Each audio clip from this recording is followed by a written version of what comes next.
When this boy arrives at the Empire's finest academy with his parents to apply, they don't even make it to the entrance. Two noble brats immediately block their path, sneering that commoners have no place at Arcanist Academy. And just to provoke something, they shove his mother so hard she falls to the ground. Lewis is ready to snap right there and teach them a lesson, but his parents stop him. They tell him to focus on the entrance exam, not waste everything on a fight. So he holds back. Seeing no reaction, the bullies look disappointed. They were hoping for an excuse to beat up a commoner for fun, but that chance slips away. What they don't know is that deep down, Louis makes a promise to himself. Once he gets into the academy, he's gonna make those nobles pay. Without wasting another second, he heads straight to the exam site. Thousands of applicants are already there, and most of them are older than him. But honestly, that doesn't bother him at all. Then the principal appears and announces the start of the entrance exam. The first test is to climb the stairs guarded by the seniors of the academy. The first exam passes are placed behind these guards, and only a total of 1,000 applicants will pass. The exam works on a first-come, first-served basis, and once the passes run out, the exam will end. With that, he begins the exam. Every kid starts running up the stairs, thinking this test will be a piece of cake. But suddenly,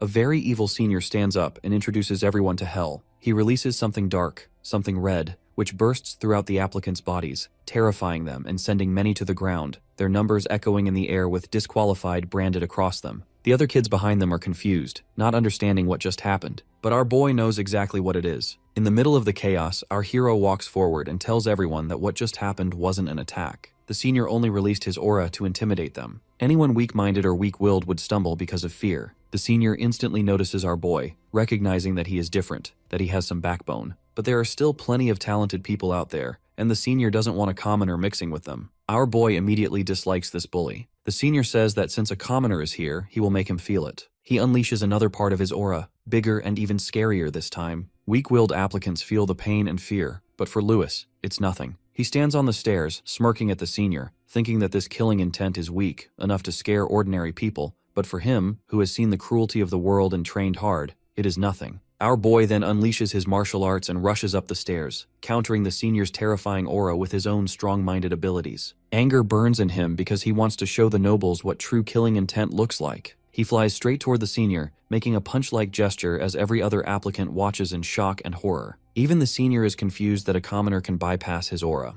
But right before reaching his face, Louis stops his punch and notices that the senior is now sweating. All the people gasp, amazed that the boy is only 13 or 14, yet he possesses so much power that he not only withstands the senior's killing intent, but even throws a punch at him, all without using any magic. Our hero doesn't care about their astonishment. He passes by the senior and grabs his exam pass, muttering that he is just too tired of all this. The senior does not take kindly to the disrespect. He immediately becomes enraged and throws another punch at Louis, but at the very last moment, Louis blocks it again, leaving the senior both scared and confused. A mere commoner has blocked his smash without even touching magic. Just then, the principal intervenes. He announces that our hero is the first to pass the exam and reminds everyone that at this academy, all students are treated equally, whether noble or commoner. They are all humans first, before anything else. Hearing this, the senior bows, and even Louis nods in acknowledgement. The principal then marches up to Louis and congratulates him. Suddenly he notices our hero's hair color. He mentions that it is quite concerning, though he refuses to reveal exactly why. Louis does not like what he hears, and he feels a sharp sense of alarm. Still, he composes himself and asks the principal what he means. The principal cuts him off and leans closer with a stern look, saying that if our hero is admitted, he will personally prepare a magic potion to hide his unique traits. Our hero does not fully understand this,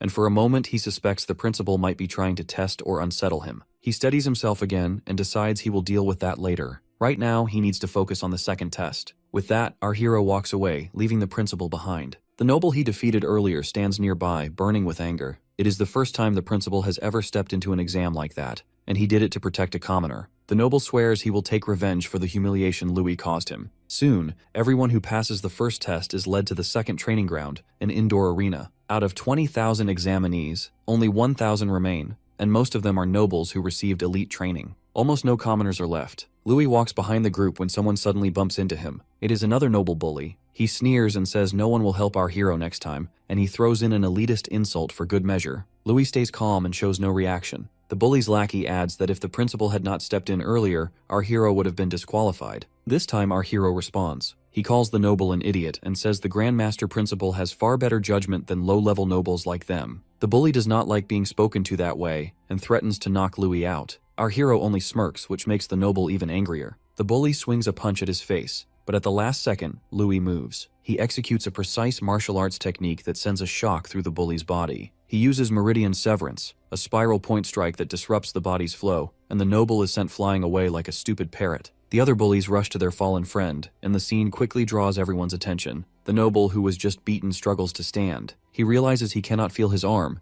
and the rest of his body barely responds. Panic fills his face. He accuses our hero of using poison and threatens to report him to the authorities right away. Louis calmly calls him foolish and says he did not use any poison at all. He only used martial arts. The truth is, our hero has been holding back because he promised his mother he would not cause trouble. Still, he has limits. Anyone who bullies him will face the same outcome, or even worse. Our hero believes in one simple rule. If someone dares to hit another person, they must be ready to get hit back. He raises his fist to strike again, but someone suddenly grabs his arm and stops him. It is the cool golden boy, Lord Kane, and he argues that since they are still in the middle of the exam, they need to behave. If Louis keeps fighting, he will be disqualified. Those words snap our hero back to reality. He pulls his hand free from Kane's grip and shoots him an annoyed look before turning away. Kane then faces the shouting bullies. He gives them a cold, warning stare and tells them to be quiet and back off. The bullies fall silent and retreat, though the hatred in their eyes remains. Louis watches Kane carefully, and he thinks Kane is just like the other nobles, using his status to control people. But Kane suddenly speaks and says our hero is strong and brave. He even suggests they should form a team if Louis is willing. Before Louis can respond, a group of girls rushes toward Kane, begging him to team up with them because they admire him. Soon, even some boys crowd around him, acting like excited fans. Our hero keeps everything in mind, but he does not have much time to think. Suddenly, a light tornado forms in the center of the arena, and Principal Smith appears inside it. He announces that the second stage of the entrance exam is a power test. Before anyone can react, a strange glow burns on their chests. The applicants look down in confusion, unsure of what is happening. Kane quickly realizes it is an Earth attribute ability. In the next second, an intense heaviness crashes down on all of them. Their bodies feel like they are carrying massive weights. Many struggle to stay on their feet. Even Kane grits his teeth as he fights to stand upright. Then he notices something shocking. Someone is walking forward as if nothing is wrong. Kane forces himself to look ahead,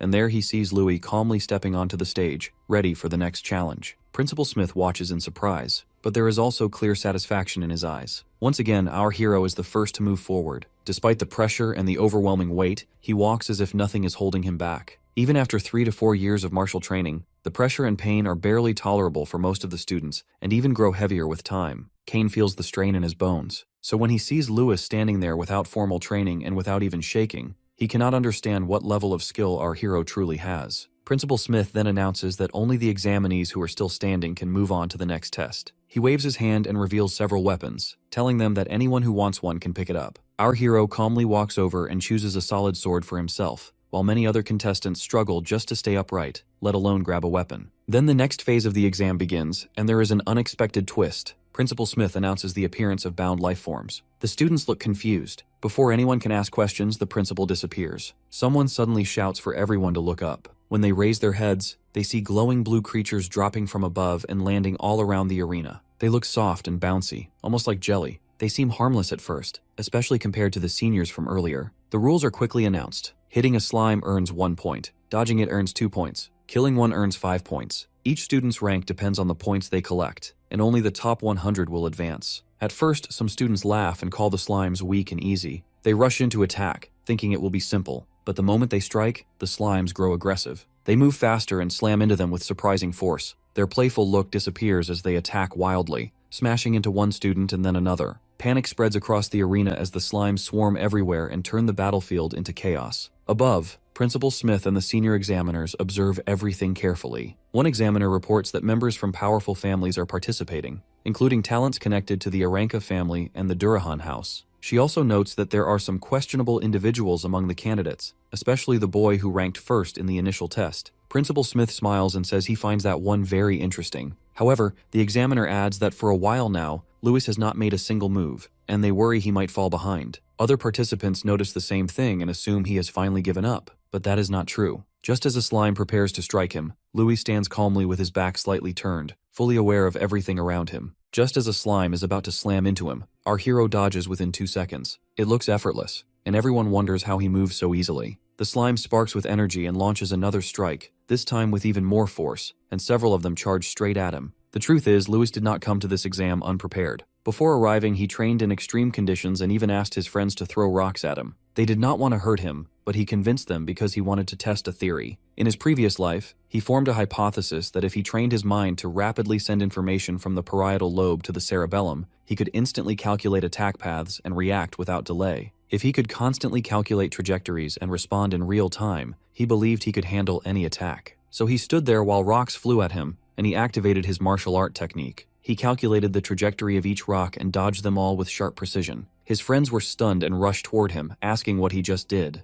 Lewis told them he used a combat method called void combat calculation. They did not fully understand, but for him, it proved his theory worked. Now, during the second exam, our hero activates void combat calculation again. As the slimes rush toward him, he calculates their speed and direction in his head. They move fast and hit hard, but the kicker is that they can only travel in straight lines. That makes the angles simple to predict. He calmly shifts his steps and dodges every single attack, earning 8 points in seconds. Then he draws his sword and uses a martial art move called Force Slash. His blade cuts through the slimes cleanly, splitting them apart, and he gets even more points. Kane watches in shock, and even the examiners glance at Principal Smith in surprise. They cannot believe how accurately Louis predicts the movements. Kane feels excited. He now understands that Louis is no ordinary commoner. He is a true practitioner with advanced combat skills. Kane wants to team up with him, especially now because it'll be beneficial for him. Another slime charges at our hero, but just as our hero prepares to strike another slime, someone interrupts him, and they clash for the same target. Louis frowns, thinking Kane is stealing his kill. Kane quickly explains that he is not stealing from our hero, but from others,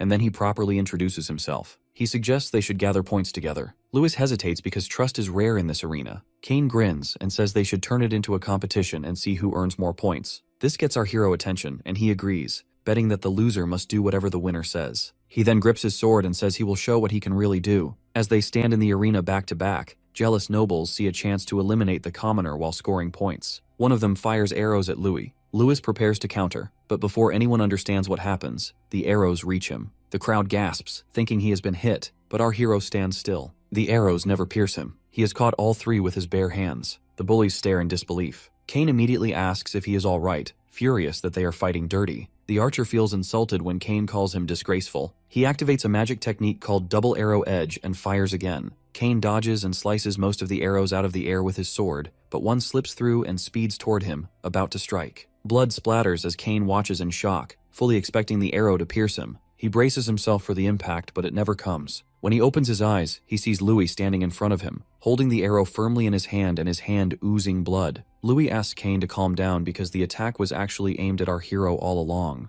Up above, one of the examiners comments that the attack clearly carried malicious intent and asks Principal Smith if the bullies should be disqualified. Principal Smith calmly tells them to wait. He says the bullies will remove themselves soon enough. Besides, he wants to observe further and later address responsibility for what happened during the exam. He also asks the examiner to prepare healing potions because he has an inkling that Louis is about to break some bones. Our hero asks Kane if he has heard of baseball, but in this world, they obviously have not, but Louis wants to still show him. Another slime charges straight at our hero. He swings his sword like a bat, thunder flashing along the blade and smashes the slime hard. It flies toward the bullies and crashes into them. One of them takes the full hit, breaks his ribs, and falls off the stage. He is instantly disqualified. Louis does not stop. He rushes toward the remaining bullies, who are still frozen in shock after seeing their leader taken out so easily. One of them turns too late. Louis flips over his head and kicks a slime ball straight into his face. The impact crushes against him, bruises his teeth, and sends him flying off the stage, earning another disqualification. Now only one bully remains. He sweats nervously and cannot tell where our hero will strike next. Panic takes over him. Suddenly, our hero appears behind him and taunts him to turn around. Even at this moment, the bully refuses to apologize. He keeps insulting our hero, claiming that seniors are more knowledgeable and that commoners should know their place. He does not notice someone step in front of him. In the next second, he trips and tumbles off the stage. The one who trips him is Kane. With that fall, the last bully is disqualified as well. Kane walks over and thanks Louis. Kane notices Louis's injured hand from catching the arrow, but now it's wrapped in a bandage. They share a high five, and our hero admits that Kane is actually a decent person for a noble. The two boys keep running as slimes chase them. While moving, Kane tells Louis not to compare him to the other nobles because he is not like them. He explains that there are many great families in the Empire, and he belongs to one called the Aranka family. Great families are clans that have produced several Grand Masters and sages. Because of that, they hold huge influence and power. Sometimes their authority even rivals the royal family, the nobility, and the arcanists' associations. These names and titles are new and fascinating to Louis, and he keeps them in mind as they continue fighting. Meanwhile, the bullies watch Louis battle with sharp focus. Seeing him fight so well fills them with jealousy and anger. They refuse to let someone they see as lowborn take their points, so they launch an attack toward Louis and Kane. At the same time, Kane's loyal followers panic when they see their young lord being targeted, and they rush in to protect him. Within moments, chaos erupts around Louis and Kane. Students who came to prove themselves now turn on each other. The arena becomes a free-for-all, with everyone fighting everyone. Not far away, Faye observes the situation and finds it interesting. She calls her friend Miliana and tells her to join her so they can challenge the other nobles. Louis keeps dodging slimes using his martial art techniques, but he also notices how students are now targeting one another. He realizes that if he keeps scoring higher, more trouble will come his way. That is when he sees Miliana cutting through nobles with ease. The Fae fights skillfully as well, and beside her is a red-haired boy, Neil Gunn, who looks almost insane. The boy swings a hammer wildly and punches people aside, shouting that beating them is more fun than fighting slimes. He causes chaos across the arena and knocks down several opponents in a frenzy. Above them, Principal Smith and the examiners watch closely. One examiner suggests stopping the fight, worried that too many nobles might get disqualified. Principal Smith disagrees. He says watching young talents clash is entertaining. Another examiner argues that losing too many noble candidates could cause problems. Principal Smith brushes off the concern. He says he does not care about public opinion and wants to see how it ends. Then, without warning, he steps into the center of the arena and ends the second exam. He announces that the scores and rankings of all qualified candidates will be revealed later. He lifts the earth magic effect, and healing potions are distributed to everyone. Louis studies the potion with interest. Even a basic healing potion costs 3 silver coins, which is far too expensive for him. Kane notices his expression and asks what is wrong. Then he jokes that he will not bully Louis even if he wins. Soon after, Principal Smith releases the rankings. The nobles look pleased when they realize that Louis's name does not appear on the list. But the truth is that the top 5 examinees have broken all previous records, and Principal Smith announces their names separately. He declares that 5th place goes to Miliana Royce, 4th place belongs to Kane Aranka, and 3rd place goes to Faye Durahan. With 887 points, Louis takes 2nd place and Kane is completely shocked. Not only because Louis scored higher than him, but because a commoner has never fought like that before. Kane accepts his defeat gracefully, admitting he has lost the bet, and asks Louis what he wants him to do. Louis simply says he will tell him after the exam. Then Principal Smith announces 1st place. With a record-breaking 888 points, it goes to the same red-haired maniac who was rampaging earlier. Neil is still grinning like he was during the fight. Everyone whispers about how terrifyingly strong he is, especially since he is also a commoner who ranked above even the Durahan heir. Miliana looks worried as she notices Faye trembling with anger, but Faye quickly swallows it down and declares that she would love to have a match with someone that strong. Meanwhile, many seniors are furious that the newcomer nobles have lost to mere commoners. The examiner comments that coming in 2nd place is unprecedented since the Academy's founding days, and the kicker is that both of these students are from an orphanage as well. Principal Smith explains that the Arcanist Association runs the orphanage because true strength lies within the masses, and it has nothing to do with social status, as some people believe. He tells everyone who passed the exam to proceed to the next venue. As they walk, Kane mentions that Louis was so close to 1st place, and he wonders who is truly the strongest between them. Louis, however, is not worried or curious about answering the question. Soon, they all arrive at the Academy's training ground. Principal Smith announces that the final exam is the survival test, an emblem battle royale, and he begins distributing the emblems to everyone. Everyone's goal is to collect as many emblems as possible, and any method is allowed to do that. Examinees who lose their emblems are immediately disqualified,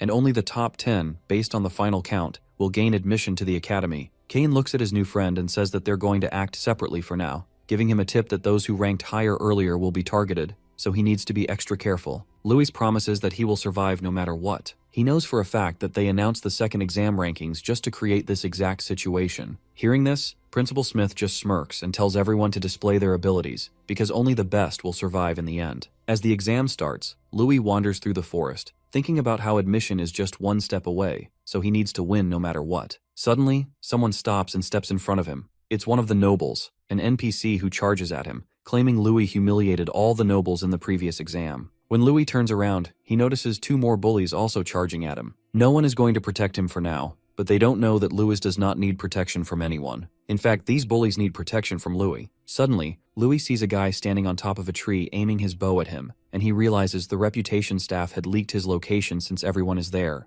The bullies attack Louis one by one, but he dodges all of their attacks skillfully. Suddenly, he senses a powerful attack coming at him, and he has to dodge it using his sword, but he is confused because he doesn't recognize what it is. Just then, the bully charges at him, even threatening to kill him, but Lewis is not ready to give up. He fights all of the bullies, and then again, one of those powerful attacks comes at him, and he dodges it once more, but he's irritated about it. Now one of the NPCs, basically arrows flying with magic, laughs at Lewis because he doesn't even use magic. But the next second, he gets frustrated as Lewis keeps dodging. On the other hand, Louis is a bit nervous because he cannot calculate the magic's trajectory, so he has to rely on his martial arts techniques. He uses a move called Sen no Sen, which is a strike before the enemy, and uses their own power against them. Just then, the enemy orders all his fellows to attack at once, and everyone charges at our hero. This time he is ready. He moves through them, dodging one by one, and with his sword, he turns their attacks back on them, making them hit each other instead of him. Even when a guy throws arrows with magic, Louis dodges at the last second, causing another bully to get struck instead. He tosses the injured bully like trash and uses a spear to hit the guy on top of the tree. One by one, he defeats all of them and collects their emblems, laughing at his victory. Still, one fighter urges his allies to attack again, but this time Kane takes his bow and makes him fall to the ground. Kane is sitting on the tree, casually watching our hero, noticing that he cannot use magic. The fighters are surprised because Kane shouldn't even be there, but he reveals he defeated all of them and forced them to reveal the attack plan.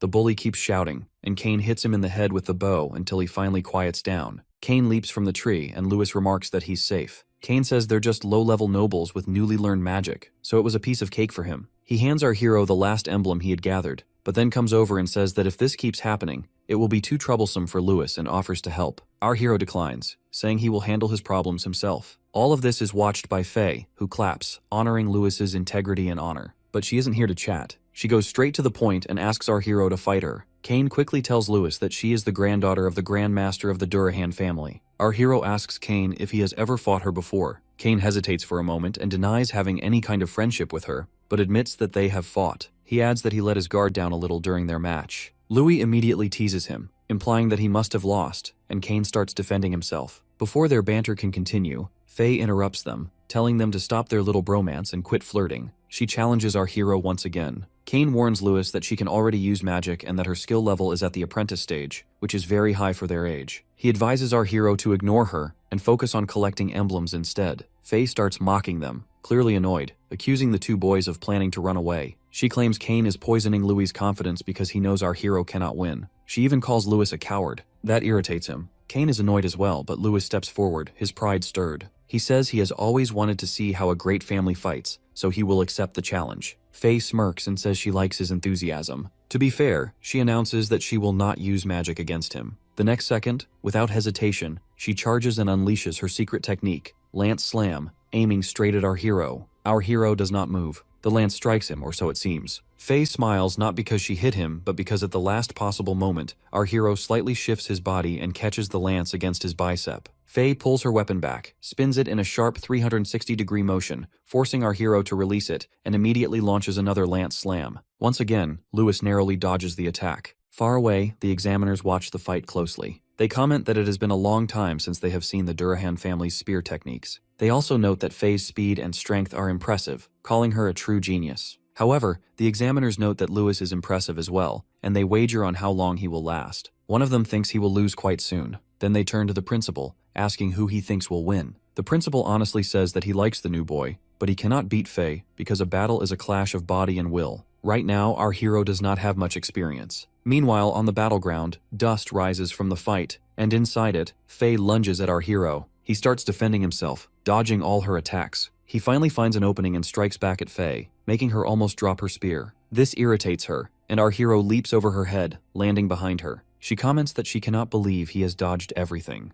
Even Kane from the Aranka family could not handle that. But Louis does not find it difficult. If he observes carefully, everything becomes easy. Faye takes it upon herself, and with a challenge, launches her secret lance technique, Lance Crescent Fall, at Lewis. He instantly scans the attack, thinking that spear techniques include threats, sweeps, defense, and suppression, combined with reach, making it quite troublesome. Just as he faces a momentary difficulty, he also notices several weaknesses in using the spear. For example, vulnerability in close combat. All he needs to do is find the right time, get close to Faye, and attack. When he finds the moment, he launches an attack, but Faye instantly dodges. She rushes at him, declaring her family's lance has no weaknesses, and creates a tornado with her weapon. The examiners note that Faye truly has remarkable talent. Even the Durahan family's Grand Master learned this technique at age 16. Combining magic with spear techniques, Faye surpasses all her colleagues. The boys appear to have lost for now, but the truth is, our hero has some tricks up his sleeve as well. He uses sword net technique. Apparently, the other weakness of the spear technique is the high stamina consumption. If our hero keeps defending accurately, an opening will eventually appear. But what he doesn't realize is that his sword is breaking. It irritates Faye that Louis is still fighting. Finally, he finds an opening and launches an attack at Faye, but at that moment his sword breaks, confusing everyone. Faye even calls it impressive, because if his sword hadn't broken, he would have successfully executed a counterattack while Louis thinks his luck is terrible. Faye likely realizes that Louis is holding back, but he apologizes, saying it's a bad habit because he likes to observe before going all out. Now that he has observed everything, it's getting serious. Faye thinks they cannot continue fighting because his weapon is broken, but Louis is ready. He is better with his fists. They both prepare for the next move. Faye launches an attack at our hero, a spinning charge technique. Kane warns that if Louis takes it head-on, he will be seriously injured. But our hero, fully in his martial arts zone, successfully stops Faye's spear at the very last moment with his bare hands. The examiners watching from afar are confused because Faye's attack is supposed to have a defense-penetrating effect, yet nothing like that happens, and they cannot understand what the boy does to stop the spear so easily. Principal Smith is impressed and speechless, but Faye is not done yet. She uses her leg to strike and free her spear from his grip, taking hold of it again. She charges once more, this time unleashing a stronger attack that strikes from all sides at once. However, Louis is in a slowed, focused state, and with only his hands, he deflects every strike. Faye is confused,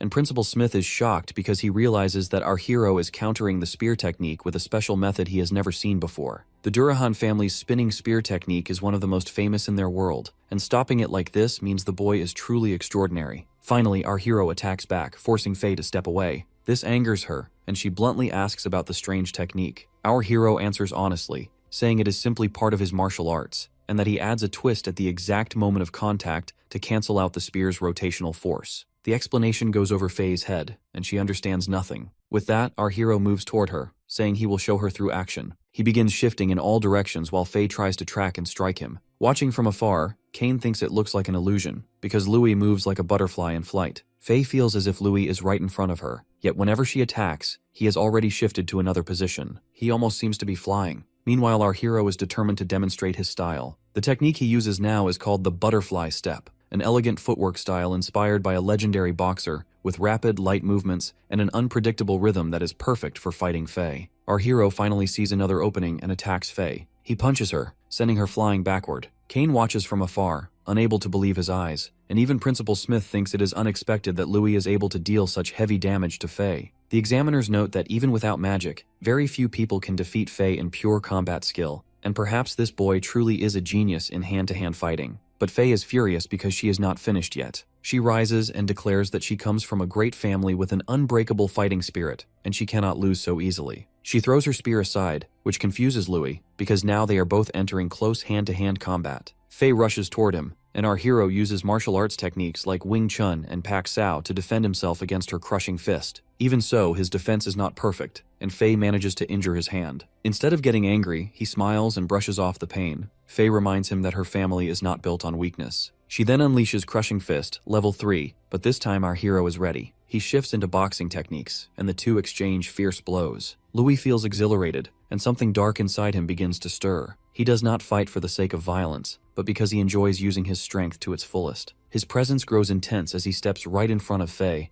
releasing a dangerous aura that makes her freeze for a moment. She tries to block his attack with her hands, but it is not enough. Louis strikes her, sending her flying into a nearby tree. Principal Smith does not like the look of this technique at all. The remaining students watching the fight cannot believe that a commoner possesses such power. Suddenly, one of them begins to feel sick and starts shivering, realizing that the sensation comes from the overwhelming aura our hero is releasing. These are the same bullies who conspired against our hero earlier, and they are furious because no one expected a commoner to be this powerful. The other boy, who was vomiting just moments ago, feels sick to his stomach as he thinks that they must eliminate our hero now. If the legend is true, then they cannot let him live. From a distance, they watch as Louis seems almost like a maniac, marching and running toward Faye, who is already injured and exhausted. She barely has time to defend herself before Louis throws another punch, sending her flying once again. He charges at her while she is still on the ground. It is clear that his power and speed are on a completely different level, and there is no way she can win in this state. He prepares to strike, and at the very last second, fearing for her life, she uses her magic martial arcane to protect herself and counterattack. The impact sends both of them flying apart. Suddenly, our hero returns to his calm and normal self. He looks down at his injured hands and silently reflects on the power of magic. Kane rushes over and asks if he is all right.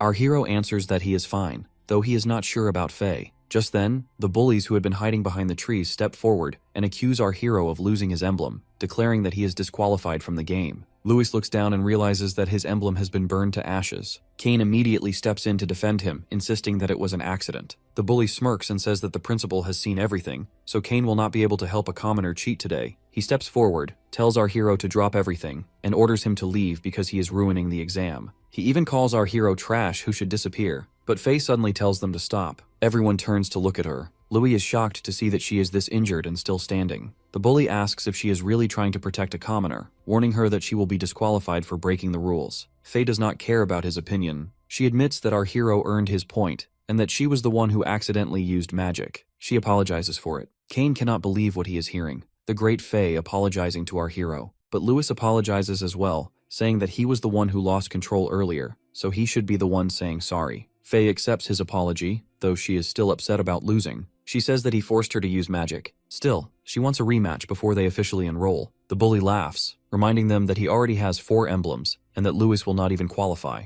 But in the next moment, Faye tears a strip of cloth from her outfit and hands it to Louis. It represents the 14 emblems she has collected. Just like that, our hero is suddenly ahead of the bullies. Before leaving, she teases Kane and tells the bullies that weak people should not pass, and those who deserve it should not fail. She refuses to let such injustice happen. Then she lifts her spear and reminds them that only 10 people can pass. Her new goal is to collect more than 14 emblems to guarantee her place. Kane grins and says he was thinking the same thing. The two of them rush back into the competition, determined to gather more emblems, qualify for the academy, and settle their ridiculous bet. Our hero watches his 2 new allies run off, a faint smile on his face. He does not notice that Principal Smith and an examiner are descending from the sky to speak with him. The principal approaches our hero and calmly explains that since his emblem has been burned, he is disqualified and will be escorted out. Louis accepts this without any argument. Meanwhile, the bully clenches his fists and mutters that this is not over. He turns to his friend and says he never wants to see Louis's face again. But his friend reminds him that if Faye and the others manage to defeat enough opponents, then Louis might still find a way to pass. The bully, however, is too consumed by hatred to think clearly. He begins to imagine that if an examinee were to die in an accident during the exam, it would not seem strange at all, especially if that examinee is a commoner. In that case, no one would care. His friend silently encourages the thought, remembering the terrifying sensation he felt earlier from our hero aura. He is convinced that what our hero carries inside him is not normal, that there is something dark hidden within him. Later, our hero hands over the collected emblems to the examiner, thinking about how his martial arts are certainly strong, but not that powerful in front of magic. He looks at the academy and reflects on the fact that he really wanted to come here to learn how to fuse martial arts and magic. But right now, it seems quite difficult. Later, at night, he leaves, worrying about his clothes, which are ripped and dirty, and he thinks about how his mom is going to worry about him. He debates whether he should tell her the truth or just lie, when he doesn't notice a man in a hoodie passing by him. In the next second, as Louis is lost in thought, the hooded ninja attacks and stabs him from behind. Louis reacts quickly, kicking the attacker away. The ninja asks how he noticed, but Louis can smell the blood from far away, especially bloodlust. Suddenly, the ninja is joined by another friend, who mocks our hero for being too calm for someone about to die. Our hero notes that all these opponents look fairly skilled, so he needs to go all out, especially the one watching from afar, who looks particularly dangerous. Just then, the first ninja moves in to stab our hero, but once again, Louis is quick to dodge all of the stabbing attacks. He disarms the ninja, taking the dagger from his hand and causing him to fall to the ground. The ninja tries to kick Louis using a technique, but it fails as well, and he jumps back to regroup with his other friends. He comments on our hero's superhuman perception and advanced combat techniques, noting that it matches the intel he received. This makes our hero curious about what intel he is referring to, and the ninja admits that our hero's hand-to-hand combat is truly impressive, even at an apprentice level, but he is no match against magic. With that, the other ninjas form a formation and launch an attack using crossbows and wind magic. Louis is caught off guard and barely survives as arrows pierce the trees behind him. These are the same wind arrows that were used against him earlier at the battleground with the bullies.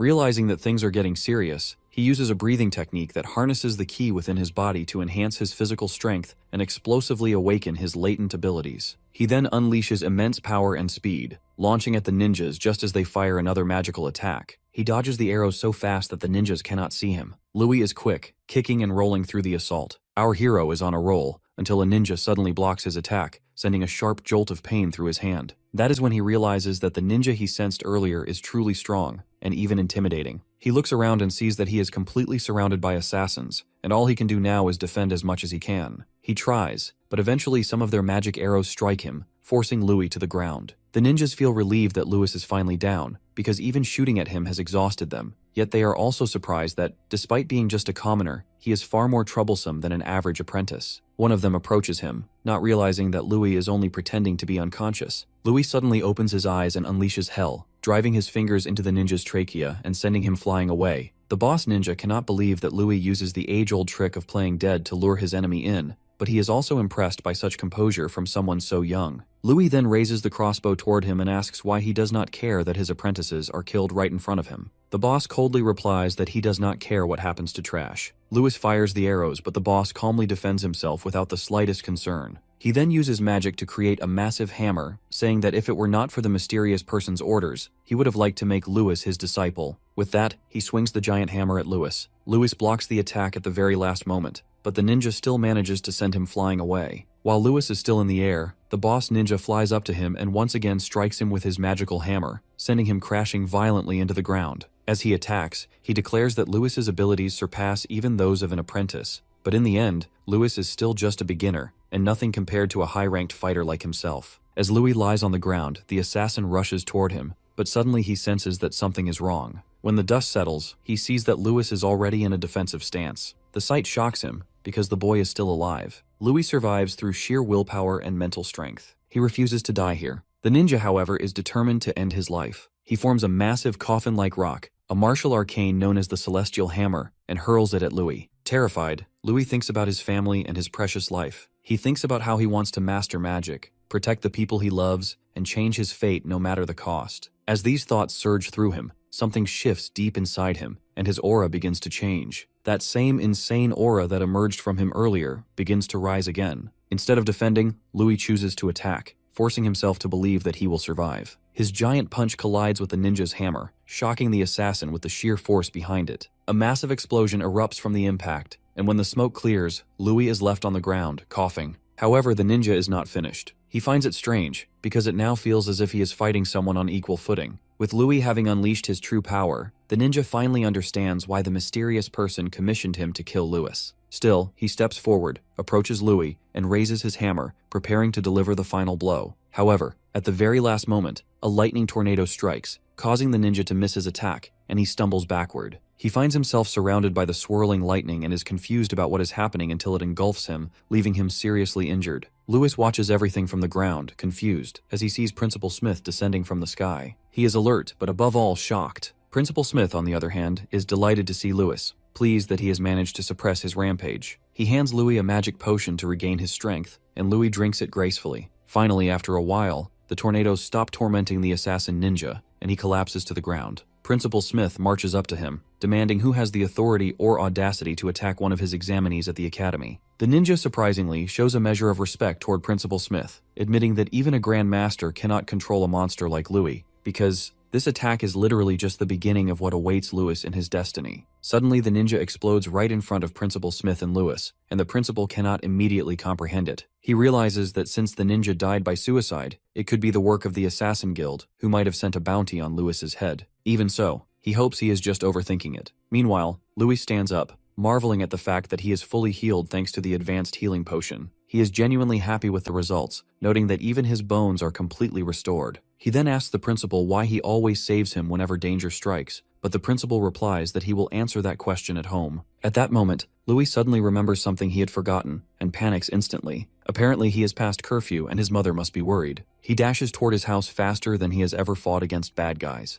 Meanwhile, Principal Smith summons a snake-like magical entity called Skyly, orders it to clean up the mess, and follows Louis. In the town of Mantia, Northern Candria Empire, outside the orphanage, two gang members are harassing La Chiella, asking how much she is really pocketing from the tax money. planning to swindle her, and even trying to mock her face as she insists she is acting in the children's best interests. But the gangsters are relentless and have clearly evil intentions. Just as one man reaches to grab Laciella, someone kicks him, knocking blood and teeth out of his mouth. It turns out Louis has finally come to save his mother, and Laciella is ecstatic to see him. But then she notices his torn attire and becomes horrified. Before Louis can finish asking if she is okay, she rushes at him, demanding why his clothes are ripped, why there is blood, and why his face is wrapped. Embarrassed, Louis tries to brush it off, saying he got caught on a tree during the exam, but she doesn't believe him. Meanwhile, the gangster who was knocked out rises again, turning to Louis and accusing him of always breaking the rules, threatening that they will call reinforcements to fight him. Just then, Principal Smith arrives to Louis's aid, explaining that it's all a misunderstanding and introducing himself. Seeing the principal, the gangsters are terrified, realizing he is a true Grand Master. He quickly asks the gangsters to give his regards to the Lord of the Land, and both immediately grasp the underlying threat, practically running from the place. Principal Smith then turns to Laciella, saying he would like to discuss something regarding Louis.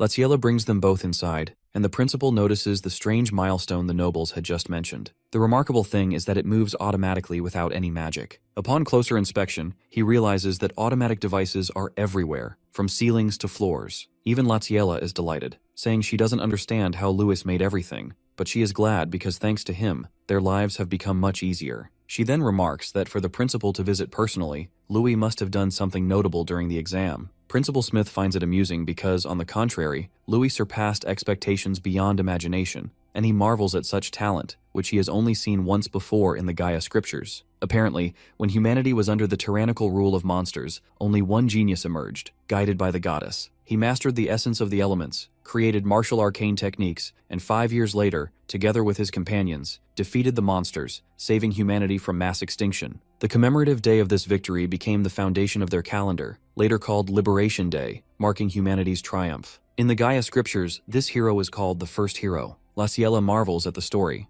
thinking of the great hero, while Louis wonders why the folk legends make no mention of such a figure. The principal clarifies that the hero appears in different forms in other scriptures, described as a man with black hair and black eyes. Hearing this, Laciella grows quiet, protective of Louis, and he himself is shocked by her reaction. Principal Smith adds that it is a great secret known only to humanity's upper ranks, because although the hero saved humanity, he also became a victim of the madness dwelling within his heart. He began killing people, committing the unforgivable sin of murdering his own comrades, and seeing how he descended into insanity, he was erased from human history. That inner madness became a cautionary tale. Hearing this, Louis looks at his hands, recalling all the moments he felt himself losing to his own desires. Principal Smith rises, recognizing the gravity of the situation, and explains that in every country, anyone with black hair and black eyes is immediately eliminated to prevent such a threat from arising again. He turns to Louis and asks if he really thinks he can fool everyone by simply dyeing his hair. Louis's mother, Laciella, steps forward, realizing the discussion is about her decision, and admits that she was the one who told Louis to dye his hair. She wasn't trying to hide him, but feared something terrible might happen, and personally guarantees that Louis is a good boy. Louis tells her to calm down, reasoning that if the principal intended to kill him, he would have done so already. He's here for a reason. Principal Smith smiles, impressed that a 13-year-old has resisted his inner madness and even tamed it, seeing in him the qualities of a new hero. Hearing this, Louis can't help but reflect on being considered a new hero. The principal explains that while the world seems peaceful, it's only surface level. Great darkness constantly lurks. Watching him in the exam hall, he thought legends were absurd and decided to personally guide Louis for humanity's sake. He throws an apple at Louis, who instinctively catches it without difficulty. Principal Smith adds that thanks to Faye and Kane's efforts, most of the examinees failed the final test, which means Louis passed. He personally welcomes him to the academy and offers to give him instruction under his guidance. Louis is stunned that such a grandmaster is placing his trust in him and asks if he would go insane like the legendary hero. Before he can finish, the principal snatches the apple from his hand and threatens that if that happens, he will personally end him as well. The next day, Louis is helping build a fence with his foster brother, who cannot believe that Louis actually received a personal invitation from Principal Smith. He keeps saying it's an incredible honor, but Louis knows there's more to it. Yesterday was partly a warning, though he doesn't say it aloud to avoid worrying his brother. His brother rambles on about tuition, uniforms, dormitory fees, and all the academy details, but Louis can't stop thinking about the first hero and what connection he might have to the legendary figure, considering he's just a simple noble boy. He remembers how easily the principal caught him, how he discovered the hair dye ruse, and how he threatened him. Louis wonders how much he can truly trust the principal's words. The previous night, while walking beside Principal Smith after their interaction, Louis had asked why he let his mother hear everything, knowing she would worry. The principal explained that she needed to know the truth, otherwise she would only be a burden on his path. Louis bristles at the word burden, but the principal, serious, warns that when his true identity is revealed, his whole family could be in danger. As a mother, she must understand and grow stronger, letting him face the real trials that are just beginning. With that, the principal flies away. Louis reflects and realizes the principal is right. He needs to get stronger for everyone's sake. Soon, many children run toward Louis, laughing and happy. A small girl, Lana, hugs him tightly, crying, and asks if he will visit them. Louis reassures her he will, promising to return regularly and even bring some of them home during longer breaks. This is his home after all. They make a pinky promise, which Louis keeps close to his heart. Suddenly, someone calls for Louis. A noble butler arrives, explaining that he serves the Aranka family, and young Master Kane wishes to invite Louis to their manor. He hands Louis the invitation, which seems authentic, showing that Kane wants to deepen their friendship before school starts. Excited, Louis accepts the invitation and steps into the carriage. At the town of Candria Empire Harzen, Louis finally emerges from the carriage as the butler bows. It is the Aranka family, one of the distinguished great families, and even in the town, their fame and prosperity are obvious. Louis is not ready for the size of the mansion before him. His mouth drops in shock, realizing that Kane really comes from a great family. As he is about to enter, someone calls his name. It is Kane, rushing toward him excitedly. He almost hugs Louis, saying they are going to be classmates. Louis congratulates him on causing quite a scene in the final exam, and thanks him because he passed only because of Faye and Kane. He says he will let the bet slide since they are now even. Kane, however, says that is a separate matter, and they should still keep the bet going. Besides, Louis already has the ability to pass. And the best part is he has Faye's seal of approval, which is rare. As they enter the house, the maids bow to Kane and Louis. Kane explains that since they couldn't really fight during the exam, he wants them to spar before school starts so they can get acquainted. He also says that since Louis wants to ask about the academy and maths beforehand, they can help with that. Louis likes the idea, but someone interrupts. The person is Kane's mother, standing on the stairs, clearly angry about who is with her son. Kane tries to protect Louis, saying he is his friend, but before he can explain, his mother silences him with a menacing look, and Kane is floored. She marches down the stairs, hurling insults at Louis, saying she always advised Kane to choose the right friends, and that the gates of the Aranka family are not for just anyone. A commoner like Louis is unworthy of being Kane's friend, an insult to their family. She says Louis should train, aim to become strong, and not hang out with poor commoners. Kane is beyond embarrassed as Louis hears the insults directly. Before he can respond, she approaches Louis, asking his purpose in approaching her son. She insults him, asking if he wants money or power, and then takes out her ring, saying it is worth a ton of gold coins and could let him live comfortably his whole life. She throws it at his feet in an insulting manner and tells him to pick it up and go home. Seeing this, Kane is embarrassed and speaks up,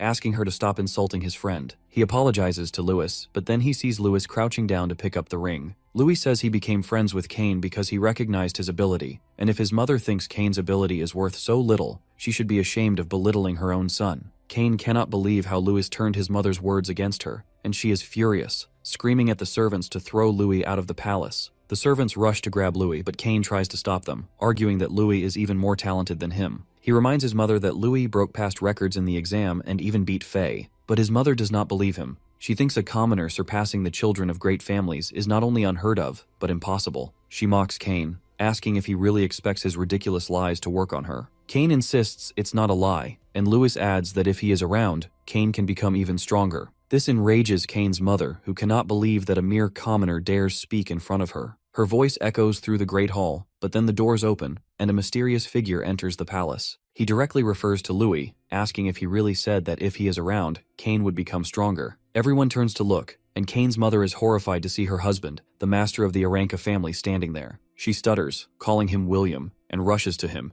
saying they should leave and that Louis will never catch up. But William sidesteps her and turns to his son, who bows and greets him. Louis greets him politely, realizing that Grandmaster William has an incredible aura and is on the same level as Principal Smith. His father, however, does not pay attention to Louis's words. He turns to his son, asking if Louis's words are true. Kane confirms that Louis's ability exceeds his own. William then decides to challenge Louis, asking him to prove it. He unleashes his insane aura with intense killing intent, so overwhelming that Louis feels like he cannot breathe and that a lion is looking straight into his soul, tearing at him. He feels William is trying to kill him, but at the very last moment, something miraculous happens. Louis feels like his whole body is being torn apart, but thankfully he manages to resist William's willpower with his own aura. His hidden strength surprises everyone. He never expected this level of power from a literal Grand Master. However, thanks to years of constantly hunting monsters, he has built enough resistance against powerful killing intent. If this is only the beginning, then there is certainly more to come. With that, Louis gathers his aura and releases it from his body with such force that William is slightly shocked. In William's eyes, Louis now looks like a terrifying dragon standing before his lion. The lion and the dragon face each other until they finally clash. Kane cannot believe the power his friend is showing.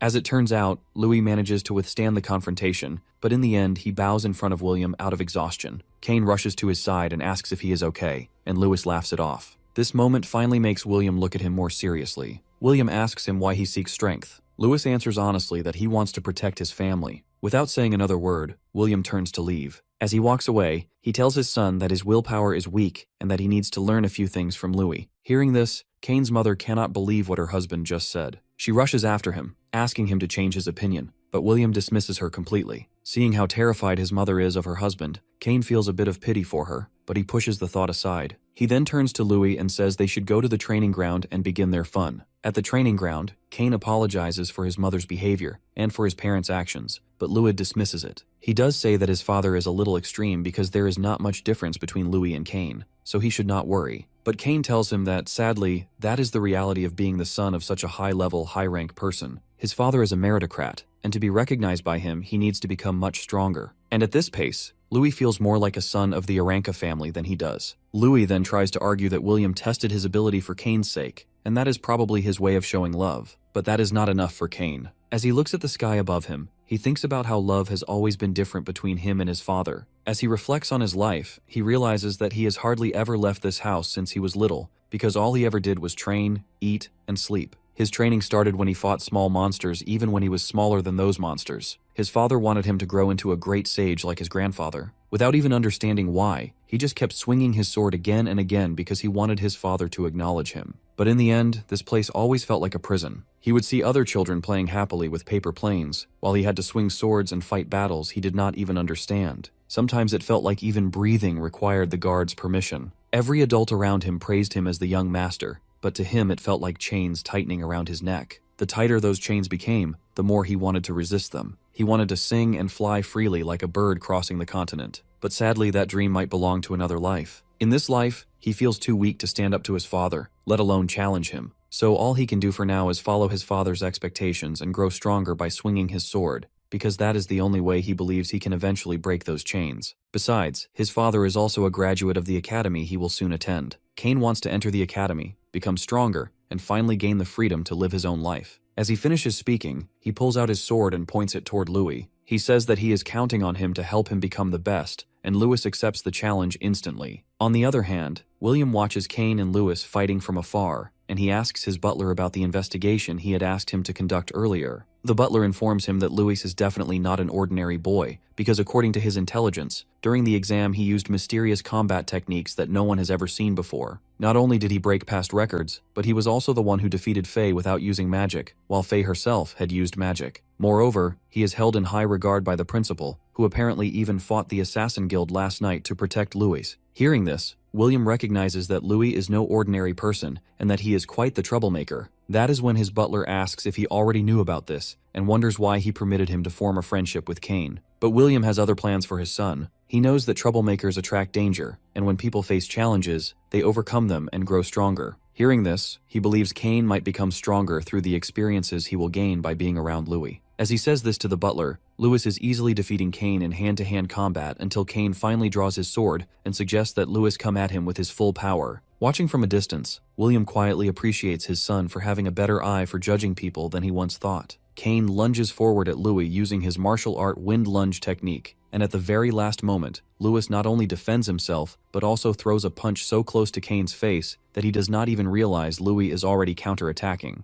Only when Louis's finger lightly touches Kane's face does he realize what just happened, and Kane comments that accelerating magic with magic is a good technique, but Kane's movements are a bit linear and too predictable. Kane cannot believe that even though he used magic, Louis was still able to counter him easily, and that is when he realizes why Louis was able to beat Faith. But Louis falls into deep thought, and when Kane asks what is wrong, Louis asks if he has ever felt something strange about his fighting style. Kane says he remembers nothing, because his techniques are secret arts passed down through the Aranka family. His father and grandfather both mastered them and became strong, but that is not what Louis means. He says there may be another path for Kane to take, different from his father and grandfather, and Kane can hardly believe what is coming out of his friend's mouth. Louis lowers his sword and takes a dagger from the weapon inventory behind the weapons, and turns to Kane, asking if he wants to surprise his father. At the same moment, William notices everything as both Kane and Louis suddenly leap upward and rush straight at him in the very next moment without any warning at all. Just a few minutes ago, Louis was giving Kane a small martial arts lesson, explaining that speed is everything in martial arts and the absolute best weapon. Speed does not only mean movement speed, but also reaction time and quick decision-making. He thinks about how Kane fought during the second entrance exam, and says that his natural speed pairs well with his brain attribute support magic, but thrusting techniques are difficult to master, and just because his grandfather mastered them does not mean Kane has to follow the same path. Because of that, Louis hands him a pair of daggers, explaining that the reason Kane's father stopped improving like the Grandmaster was because he limited his own talent by copying the same style. But Kane does not need to make the same mistake, and to fully use his talent he needs to change his combat style. Louis asks if he is ready for that, and Kane likes the idea, saying that Louis is different from other nobles, and that he will do anything to become free, even if that means learning new techniques. The two friends start laughing and even share cigarettes while talking about their plan to attack Kane's father to show Kane's ability and determination, and that is how they both ended up lunging forward at William. Kane uses his wind magic to accelerate, and both of them rush toward William. The butler is confused about why William is not reacting, but William tells him to stay quiet. Just as Kane is about to hit his father, William calmly blocks and dodges the attack. He does the same with Louis.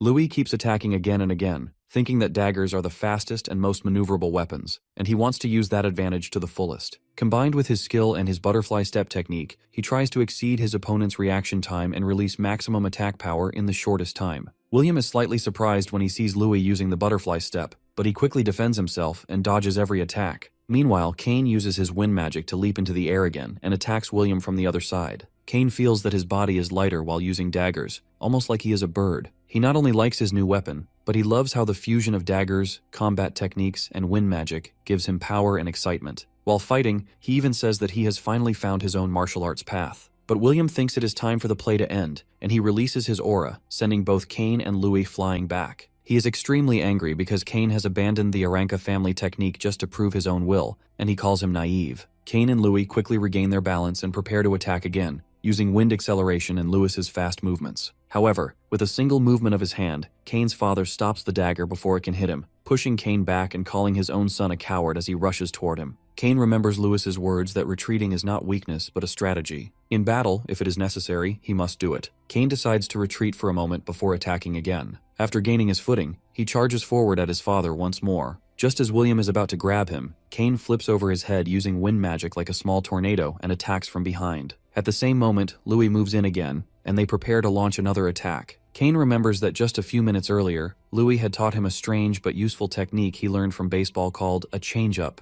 where a fighter deceives the opponent by using different speeds and sudden variations. Using this technique, even simple movements can become deadly if used well. If the opponent's reaction is delayed even for a moment, they can be overwhelmed by maximizing the dagger's strength with speed. That is exactly the technique both boys are using right now, but William is ready for it once again. He blocks Kane's attack, thinking it is a low strike with no real meaning. But at the last moment, using his speed, Kane deceives him, and his weapon ends up just a few centimeters away from William. William is shocked by what his son has just done. On the other hand, Louis feels proud of his friend and prepares to attack as well. But William suddenly announces that the fun is over for today. He turns to Kane, who is sweating, and begins to leave, telling him not to disgrace the Aranka family name. Kane thinks that this is good enough, because his father did not reject the idea of him using daggers. As William leaves, the butler follows behind him. William thinks about how the boys used consecutive close-range strikes with daggers and quick retreat tactics. The possibility of such a fighting style is quite interesting. For a grandmaster like him to learn something from children is surprising,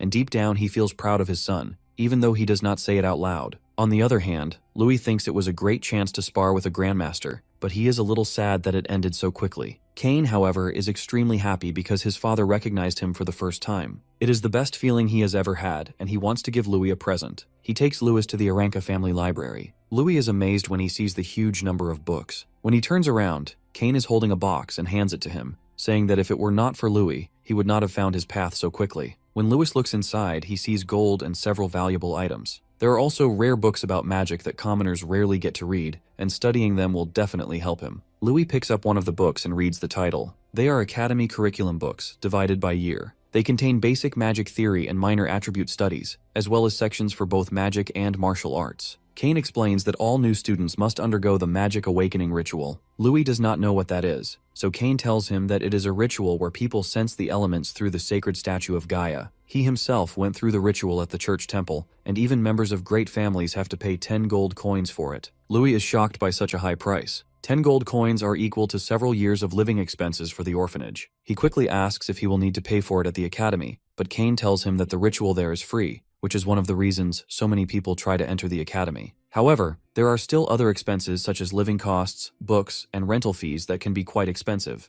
That is why Kane gives him this gift and tells Louis to accept it without hesitation and rely on him whenever he has money problems. Kane practically forces the box into his hands before Louis can refuse, saying they should just consider it even because of their bet. Louis understands what his friend is trying to do and finally agrees. At the same time, Louis realizes that he needs to find a way to earn money. He recently heard that magic pharmacists can earn a lot, and he wonders if there are any related books here. Suddenly he gets an idea. If he can invent things using the knowledge from his previous life, he might be able to make good money. He then asks if the Aranka family has connections with the Merchant Guild. Kane says that they do and asks why he is curious about it. Louis simply replies that it is a secret for now, but Kane will probably find out soon enough anyway. 1 week later at the academy, the entrance ceremony takes place, and every freshman walks in on tiptoe. Louis enters, happy that the day has finally arrived. As he passes by, an attractive senior girl notices his scent. He's wearing the latest trending cologne. Judging by its price, she assumes his parents must at least be a count. She decides she needs to network with him and rushes over, introducing herself as Rose from the 150th class and offering to show him around. Louis likes the idea and introduces himself. Rose has never heard the last name Grill, but the dangerous sound of it catches her attention. She thinks he might be a noble's illegitimate child as they walk together. Louis explains that for the past few years, since the Emperor's garden ruled, imperial heirs have clashed with the Academy's nobles and great families. On the surface, the Academy looks peaceful, but behind the scenes, students struggle for educational resources. Regular students can move up if they pass classes and earn credit points,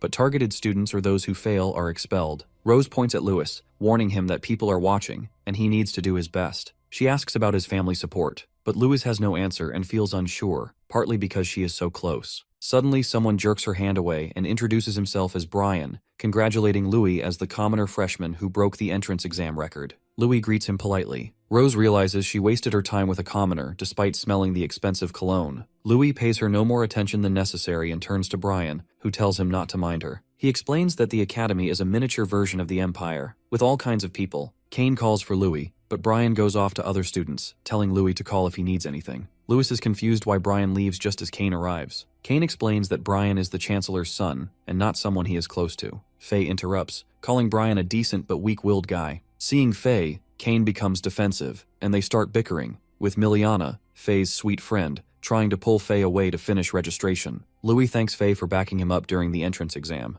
but she insists he succeeded on his own, and continues teasing Kane while Miliana pulls her along. Kane turns to Louis and shows him a huge pile of coins, explaining that it is his share of the money. Louis cannot believe he earned so many gold coins, and Kane says it all came from following his instructions at Burna Village Trading Company. They had previously gone to sell perfume, which was Louis' secret. Louis explains it is a new type of perfume he created, with a subtle scent that sets it apart from the usual ones. Kane likes the smell, but worries about whether it will make money, while Louis is confident in his product. His confidence proves right, as they are making huge profits, far beyond what Kane expected. Kane mentions that he will give some of the money to his mother, and wonders what goes on inside Louis's head, curious to see what makes him tick. They walk toward the reception, with Louis asking Kane to keep this matter between them, and Kane agrees. Soon, a teacher gives Louis his credit card, reminding him not to lose it, and wishing him the best. At registration, Louis hears people whispering about him, calling him shameless, and criticizing the school for allowing commoners to mingle. They talk about how he beat Faye and Shane and how the principal expelled other students because of him. Louis realizes that Sheath was expelled, and Kane explains that Sheath had hired the Assassin's Guild, and once the school discovered this, he was expelled immediately. Louis finally understands that Sheath was after him all along. Kane adds that Sheath has an older brother named Jess, whose actions are unpredictable, so Louis needs to stay close. Louis makes eye contact with Jess but feels neither worry nor anger, while Jess is excited, knowing the real fun is about to start, and planning to make Louis the worst student in the history of the Academy. At the Academy's Grand Hall, all the new students gather as the principal welcomes them, saying they should be proud of overcoming many hardships and making it into the Academy. But the truth is that this is only the beginning of their lives, and they need to keep studying hard and aim to truly become powerful. One day, many of them will find their own paths and become pillars of the empire. Next, he announces that the entrance exam speech will be given by the freshman representative, Neil Gunn, and asks him to come onto the stage. Neil marches up confidently, shocking every student, who are disgusted but also intrigued because he took first place on the exam. His killing intent is insane, but he is not wearing anything at all. The examiners are horrified and want to stop him, but the principal intervenes. Neil turns to the freshmen, calling them morons and saying his goal is to beat every single one of them until they all die. The students are enraged, thinking he is arrogant, believing first place does not give him the right to treat them like that. Neil tells them to shut up, and they all remain silent, knowing they are weaklings. Seeing how problematic Neil is, the examiners worry about his future and how they will teach such a child, even considering quitting. Neil then throws his hammer from the stage at someone, declaring his real opponent is him. As the hammer lands in front of Louis, Neil jumps onto it like an insane master, saying they are going to have a legendary battle. Kane immediately steps in, protective and panicked, positioning himself between Neil and Lewis, reminding Neil that the entrance exam is still ongoing and that he needs to behave and stay away from his friend. Neil taunts Kane, mocking him for being scared and comparing him to other nobles, calling them all weak and pale. Kane is furious, anger rising as he prepares to throw a punch, but Louis intervenes, stopping him and urging him to calm down. Neil then calls them both cowards and claims he does not mind taking them on, clearly provoking them. Brian arrives, trying to mediate, pointing out that he is one of the most talented commoners and urging Kane and Louis to get along for their own good, warning that selfishness will make it impossible to survive at the academy. Neil ignores him, telling him to get lost and dismissing him as unimportant. Brian feels embarrassed, Kane is amused, and Lewis is confused about why Brian is putting up with Neil and defending him. Around them, students gossip, shocked that a commoner like Brian would be treated so rudely. Kane grins at the embarrassment. Neil takes the bait, threatening to smash Brian's head, but the teacher stops him, reminding him that student-on-student fighting is prohibited except during supervised classes, tests, or official tournaments, and any violation leads to immediate expulsion. Neil's demeanor shifts. He becomes slightly embarrassed, realizing no one wants to be expelled from a serious university. He backs off, deferring the fight for now, though the threat between him and Lewis remains. The teacher concludes the entrance ceremony, announcing that students are free for the rest of the day and classes start tomorrow. Lewis is confused about why Neil suddenly targeted him, and Kane tries to blame Faye, dragging her into the argument. Faye resists, striking Kane and pointing out that their near expulsion was partly her fault, as she fought Neil during the final exam. The match ended in a draw, though rumors claim Neil lost to Lewis, fueling his desire for revenge. Faye feels relieved that Louis is safe and that the brawl turned out well, while Louis assures her it is no problem. They are on very good terms, but then Kane drags Louis away, warning him that everyone is watching, and indeed, students are staring at them, making it clear they are already widely disliked. Later, Kane and Lewis go to the academy shop, and Lewis is shocked by the prices of everything because they are so expensive. The girl seller says it's not so bad, pointing out that a fluffy feather pillow is only 30 silver coins, but even that seems too expensive. She shows even pricier pillows, and Louis slaps his forehead in disbelief at how costly everything is. Kane tells him it's still on the cheaper side because he will need daily necessities, so he should splurge on himself once in a while. Lewis immediately realizes the power of money and credits. He secretly uses some savings to buy the cheapest new life starter set for 100 silver coins, and the girl agrees. He is happy and relieved that he made money with the perfume beforehand, because otherwise he would have been doomed, and now he plans to send the rest of the money to the orphanage. He notices the magic potions, essential for cleaning, and thinks about finding more ways to earn. For now, he sees Faye and Miliana walking, talking about heading to the dorm, with Faye asking Miliana about her magic awakening ritual tomorrow. Louis looks at the bags in front of them and in their hands, realizing how much money they spent on his packages, and thinks about how hard his family needs to work at the dorm. He searches for room 60, hoping he is not stuck with a thug, when he notices someone blocking him by throwing a futon right in front of him. He looks into the room and sees a group of boys bullying a freshman, saying it is in his best interest to do whatever they demand. They corner the boy who looks bored and nonchalant, even when one bully grabs him. However, someone taps the bully's hand, sending shockwaves through his arm. Louis warns him that doors are forbidden and asks if he is okay with being expelled. All the bullies turn toward him, insisting they haven't done anything wrong, except that he threw the first punch. One of them lunges at Louis, but he jerks his hand away, causing the bully's arm to strike a friend hard enough to knock him to the ground. Louis smirks, insisting he didn't hit anyone, while the punched boy cries, asking why his friend hit him, but the friend has no answer. Louis kicks, making another boy's leg jerk involuntarily, hitting a crouched friend in pain. The bully is confused. Louis punches the first boy in the chest, sending him backward into another friend. The bully still doesn't understand and begins blaming Louis. but Louis smirks, saying he did nothing and the boys only hurt each other. The bully claims Louis controlled their bodies, calling him a monster, which Louis hated. He struts toward him, but the bullied boy intervenes, asking Louis to leave the issue alone. Louis then threatens all the boys before sending them away, declaring they are free to go. The bullies flee, muttering weak threats at Louis. Afterward, Louis helps the freshman pick up his belongings and notices the name Kara Candace on the bedding. He tries small talk, but Kara disappears, showing extreme shyness, clearly the type to be bullied. Louis looks around, realizing how much has happened on his first day, and hoping nothing crazy occurs at the ritual tomorrow. Meanwhile, a few men tamper with the Great Hall, acting as thorns in Louis's path. The next day at the Great Hall, all the students and freshmen gather for the ceremony. Louis arrives with his roommate Kara, who still refuses to speak to him and does not say a single word. Louis looks at the gigantic statue standing in the middle of the hall, the statue of the goddess of this world. A priest stands at the foot of the statue, calling everyone's attention and introducing them to the goddess Gaia.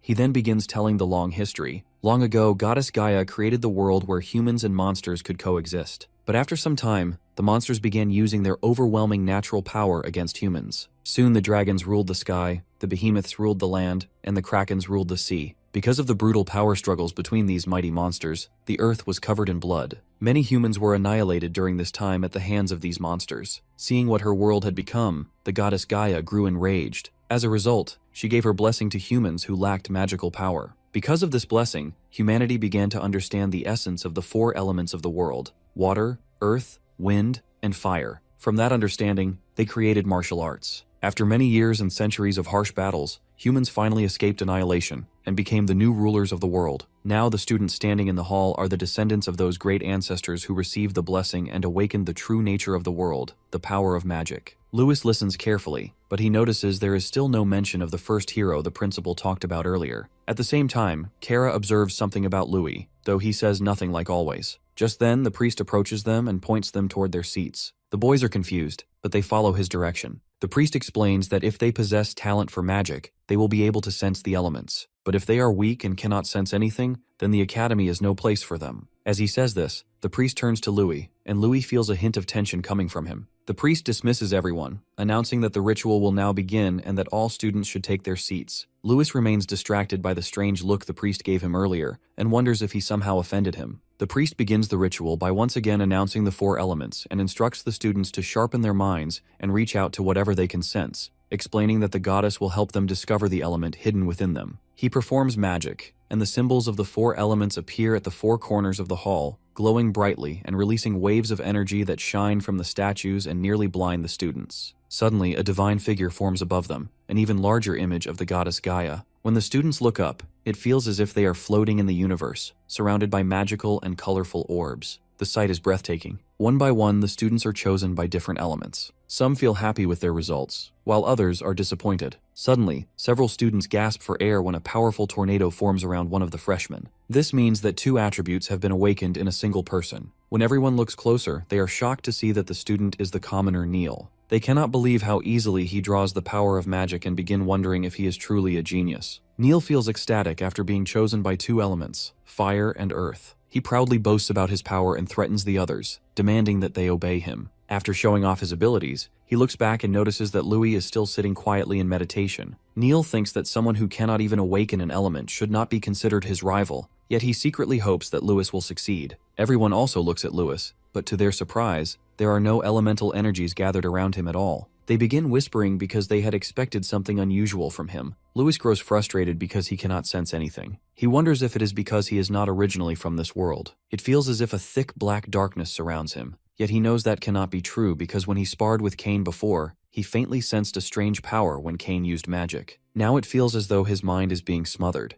as if something cloudy is blocking his vision. Louis becomes angry and refuses to let this strange barrier break his will so easily. His determination surges, and the strength of his will releases energy that pushes the dark cloud away from him. When he opens his eyes again, he finally sees the colorful elements surrounding him. Meanwhile, the priest watching from afar cannot believe that the magic circle he placed there to sever Louis's mind from the outside has been broken. He wonders how Louis managed to do it. Louis reaches toward the water element, but it suddenly moves away from him. He can sense the elements but cannot touch them, which confuses him even more. He keeps trying to reach the water element and grows more frustrated with every attempt. This is another trap set by the priest. He secretly placed a confinement circle, a magical spell designed to block the flow between spirit and element. Along with magic forbidden ores, items that weaken the link between a person and the elements, the priest planned that even if Louis could see the elements, he would never be able to interact with them. Apparently, there are people around Louis who are determined to crush him at any cost. The priest blames Louis for making so many enemies so early. Since he has already offended them, one of those enemies approaches the priest with a small gift to sabotage Louis. The priest accepts it, and now hopes Louis will fall into despair before the ritual ends. After a while, the students begin leaving the hall because their rituals are finished. They talk and gossip about Louis, saying he only acted tough earlier but cannot even awaken a simple element and must be a weakling. At that moment, Kara notices something and points toward Louis, then toward the floor. He speaks his first words, warning that there is a trap set there. When Louis looks down, he realizes Kara is right. He punches the mat and destroys it, revealing an orb hidden underneath. Kara turns and leaves, telling him to hurry. Louis smiles at him, but feels confused about why someone would do this and whether it was just a coincidence. When he glances at the priest, he begins to think it may not be a coincidence after all. Still, he pushes the thought aside because now the real moment begins. Louis stands up and allows the elements to sense him. Suddenly, the orbs around the students rush toward Louis and form a vortex similar to the one Neil created earlier. The students cannot understand what is happening with these commoners or why they are becoming so powerful. The priest is shocked, wondering how Louis awakened this power and bypassed the curse, because even a master should not be able to break through the confinement circle and the magic forbidden orbs. Suddenly, someone places a hand on his shoulder. When he turns around, he sees the principal staring at him angrily and ordering him to stand down and leave. The priest has no choice but to obey. As the students gather and whisper about why the principal is there, some believe he came to check on the commoner who could not awaken any elements, while others suspect there is some secret connection between the principal and Louis. No one truly knows. Meanwhile, the priest is furious and wonders why the principal had to appear and ruin his plan. With no other option, he leaves the Great Hall. Outside, he finds Jess waiting. The priest informs him that their plan failed and warns that they should stay away from each other for a while. Jess agrees and says he will handle the rest himself. Although angry, Jess remains determined to crush Louis no matter what. Inside the hall, the principal quietly orders his confidant Kylie to keep an eye on the priest, because he cannot allow outsiders to cause trouble at the academy. Now that the obstacles are gone, the principal focuses his attention fully on Louis, who remains deep in meditation while awakening multiple elements. Louis appears lost in another world, and in truth he is, because inside his mind he is amazed by the countless elements surrounding him. A few days earlier at Kane's house, they had discussed the nature of the elements. Kane explained that the elements are the foundations of the world created by the goddess. Louis had been confused because monsters can use magic from birth, so he asked why humans must awaken the elements first. Kane explained that monsters possess magical crystals inside their bodies. He even showed one to Louis and said that these crystals contain different elemental powers, giving monsters a natural affinity with magic from birth. Humans, however, must perform an awakening ritual. Only after being recognized by an element can they use magic, and they must manipulate the surrounding elements to cast spells. During the ritual, elements with good compatibility approach a person, and once recognized, all that remains is to train the mind and body. Louis looked at the crystal and thought about how it seemed like a condensed form of the elements themselves. Kane explained that the entire world is made of elements, but humans simply cannot see them. Louis remembered that conversation now, and formed a hypothesis that the water element floating before him might suit him best. When he touches it, he suddenly feels everything at once, from the peaceful currents of the mermaids and sirens to the terrifying forces of Karakens. The immense energy surges through his body, bringing overwhelming pain. It feels as if the essence of the world itself is manifesting through the goddess's will, and Louis feels as though he is drowning in the power of the elements. The sensation becomes too much for him. Seeing Louis struggle so violently, the principal realizes the situation is dangerous. He quickly creates a goddess barrier around the entire hall, forming a protective shield. Gaia strengthens the shield, and the four corners representing the elements form a cage-like barrier around Louis as he struggles within the storm of power. The students trapped inside cannot see anything because of the blinding light, but they feel the overwhelming energy coming from Louis. They are frightened and confused, especially because the principal has sealed the boy inside the barrier. The principal holds the shield and shouts for Louis to calm down and not be swayed by the chaos around him. Louis hears the voice and quickly gathers himself. Within moments, the raging vortex begins to calm. He wipes a tear from his face and realizes it was a close call because he almost lost control of his mind. When he studies the elements more closely, he notices something familiar. They resemble the elementary particles from the world he once lived in. If they truly behave like particles, then manipulating their frequency could produce incredible results. As this thought forms, one of the particles bursts open, and the surrounding elements begin swirling around him again. The principal has never witnessed anything like it before. A massive rainbow-colored tornado rises before him. The students tremble at the sight of such terrifying power, and even the principal realizes that the event has far exceeded his expectations. Meanwhile, Lewis remains at the center of the vortex, studying the elements as if they are part of a scientific experiment. He begins to believe that humans could use magic just as easily as monsters if they learn to control these frequencies. The elements slowly flow into his bloodstream, and Louis thinks about how elementary particles are always moving. By synchronizing that movement with breathing and the flow of qi, the circulation of the elements inside the body becomes smoother. If this balance continues, he might even be able to form a magic crystal within himself and use higher-level magic techniques. Suddenly, the remaining elements rush toward his head and are absorbed into his brain. When Lewis opens his eyes again, they shine with a snowflake pattern. At the same time, sharp icicles begin forming around his body. They pierce through the barrier and explode across the Great Hall. Louis rises into the air as the elemental power surges through him. The students run in panic as the spreading ice freezes everything in its path. The principal looks at the frozen students and realizes that the situation is becoming serious. But first he needs to suppress the power. He takes a golden shield from his cloak and prays to the goddess to grant the academy the power of flames. He raises the shield into the sky, causing it to shine brightly, and then invokes a barrier of flames that spreads across the entire university. The flames reach Louis, and when they touch him, the ice forming around his body slowly begins to fade. A brilliant light bursts out from the Great Hall and spreads across the academy, visible even from distant areas. People across the campus notice the sudden glow and grow confused, wondering what is happening inside the Great Hall. Louis finally lands back on the floor, while the principal looks at him and wonders what element could create something that resembles ice. Meanwhile, Louis remains deep in meditation. Inside his mind, he observes the elemental particles resting in his hand, moving at incredible speed. Slowly, they begin to fuse together. Louis performs quick calculations in his mind and realizes that depending on the combinations of the four elements, entirely new reactions can occur, creating something different. At that moment, the wind and water elements inside him begin blending together. However, he has no idea what he should do with this discovery. Right now, it feels as if he needs guidance from someone. As the confusion grows, Louis realizes that he needs to wake up. When he finally opens his eyes, he sees the principal standing over him. He glances around and notices the protective flame shield surrounding them. The principal lowers his hand and removes the barrier, then calmly asks Louis if he understands what he has just done. Louis looks around at the students who are nearly frozen and begins to realize how serious the situation has become. Louis feels embarrassed and laughs nervously. He says he made a bit of a mess and that the principal saved him. The principal then turns to his confidant Kylie and says he will take Louis back to his office while she cleans up the situation. He asks Louis to follow him and says he can ask any questions he wants along the way. They return to the principal's office.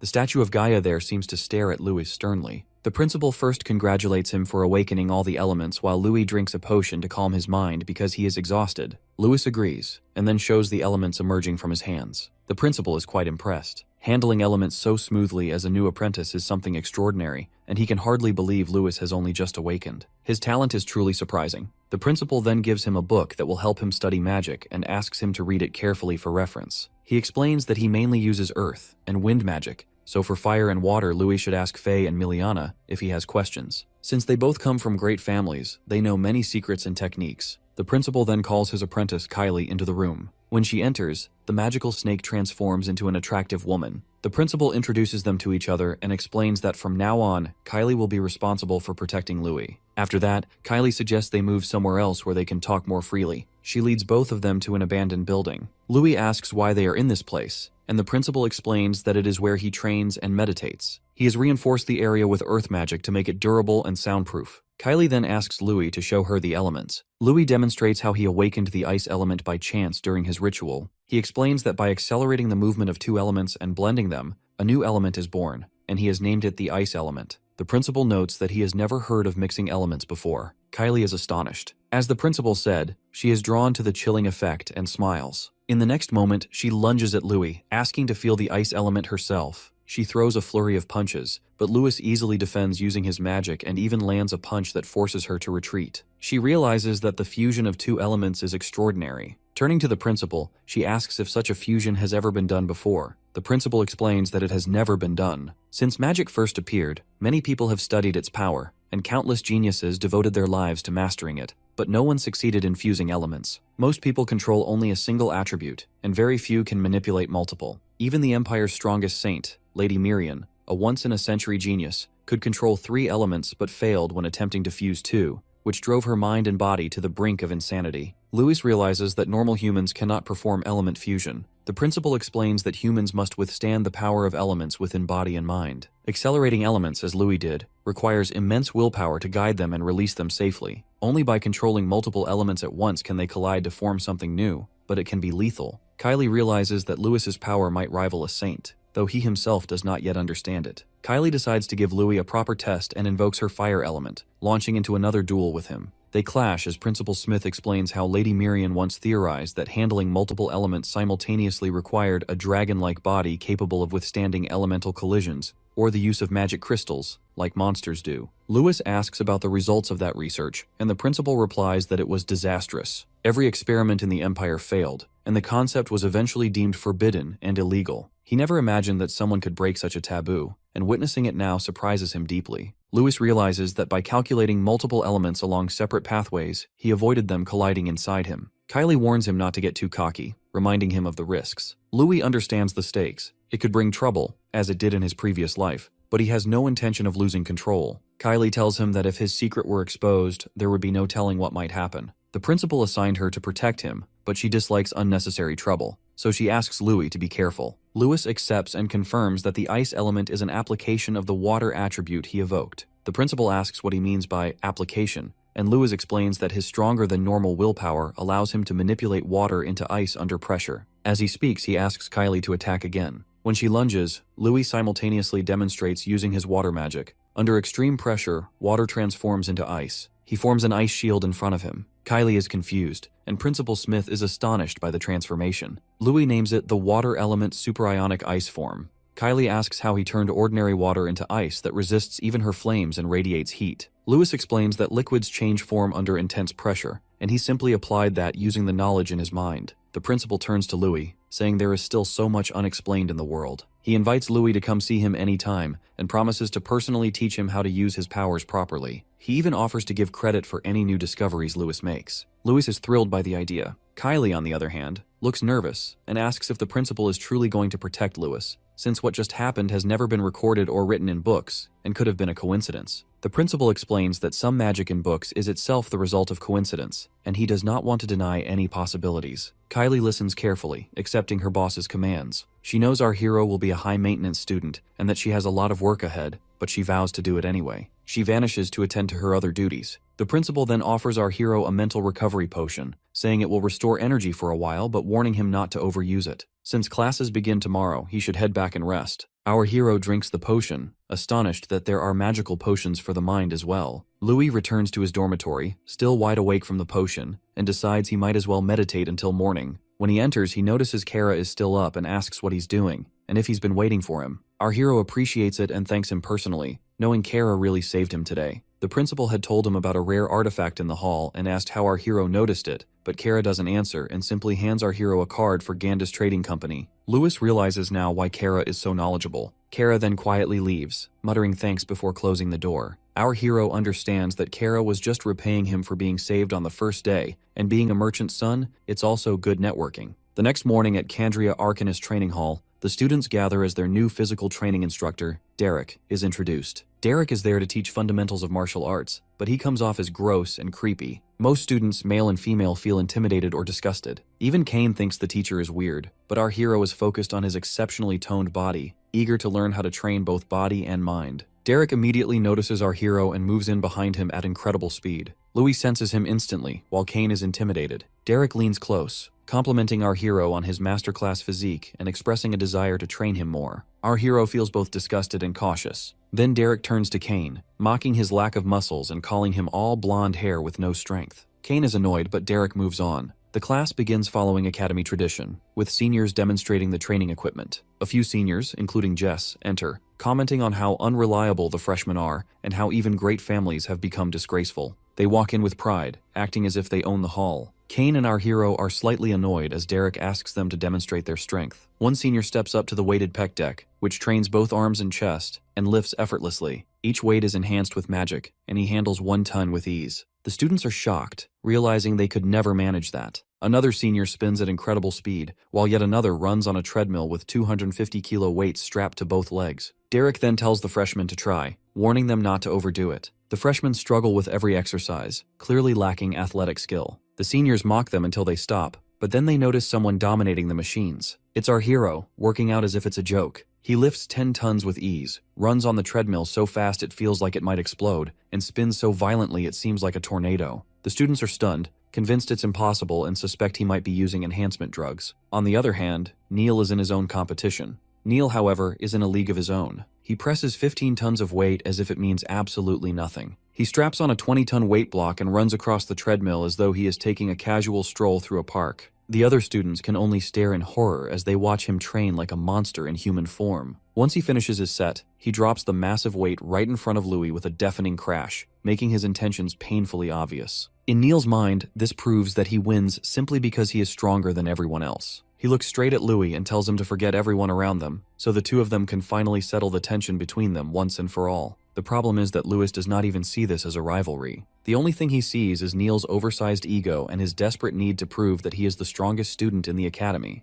Ironically, that thought alone irritates Louis even more. He rubs his forehead in exhaustion, already tired of how much Neil assumes about him. It is only their first day at the academy, and all they are doing right now is basic physical training. The purpose is simply to strengthen their bodies and build endurance. Nothing more than that. Louis tells Neil that showing off his strength in front of everyone is pointless and childish. Before the conversation can end, Jess suddenly takes offense to the comment, even though Louis is not even speaking to him. Jess immediately assumes the remark is directed at him, and his expression darkens with anger. He warns Louis not to become too arrogant just because he thinks he is slightly stronger than the others. According to Jess, physical strength means very little in the long run, because true power comes from attributes. That immediately catches Louis's attention, and he asks what exactly attributes are. Neil answers with complete confidence and proudly declares that he possesses dual attributes of fire and earth. The moment those words leave his mouth, Jess looks genuinely stunned. A commoner awakening with both fire and earth attributes is almost unheard of, and even he realizes how extraordinary that combination is. Neil then turns the question toward Louis and asks him what attribute he possesses. Louis calmly replies that he has a water attribute. The second Jess hears that answer, he bursts into laughter. Out of all possible attributes, Louis ends up with water. To Jess, it sounds completely pathetic. He mocks Louis openly and asks what someone with a water attribute is even supposed to do in a fight. Is he going to splash puddles at his enemies and hope they slip? Louis only looks at him in confusion, unable to understand why water is considered so laughable. That is when Miliana finally explains the situation to him. She tells Louis that water attribute martial arcane is considered extremely basic compared to the other elemental paths. Its most common offensive skill is Aqua Blade, a technique that leans far more toward defense and support than outright destruction. Because of that, people tend to look down on water users and see them as weaker than fighters who possess far more aggressive and destructive attributes. Louis falls silent for a moment as he processes everything he has just heard.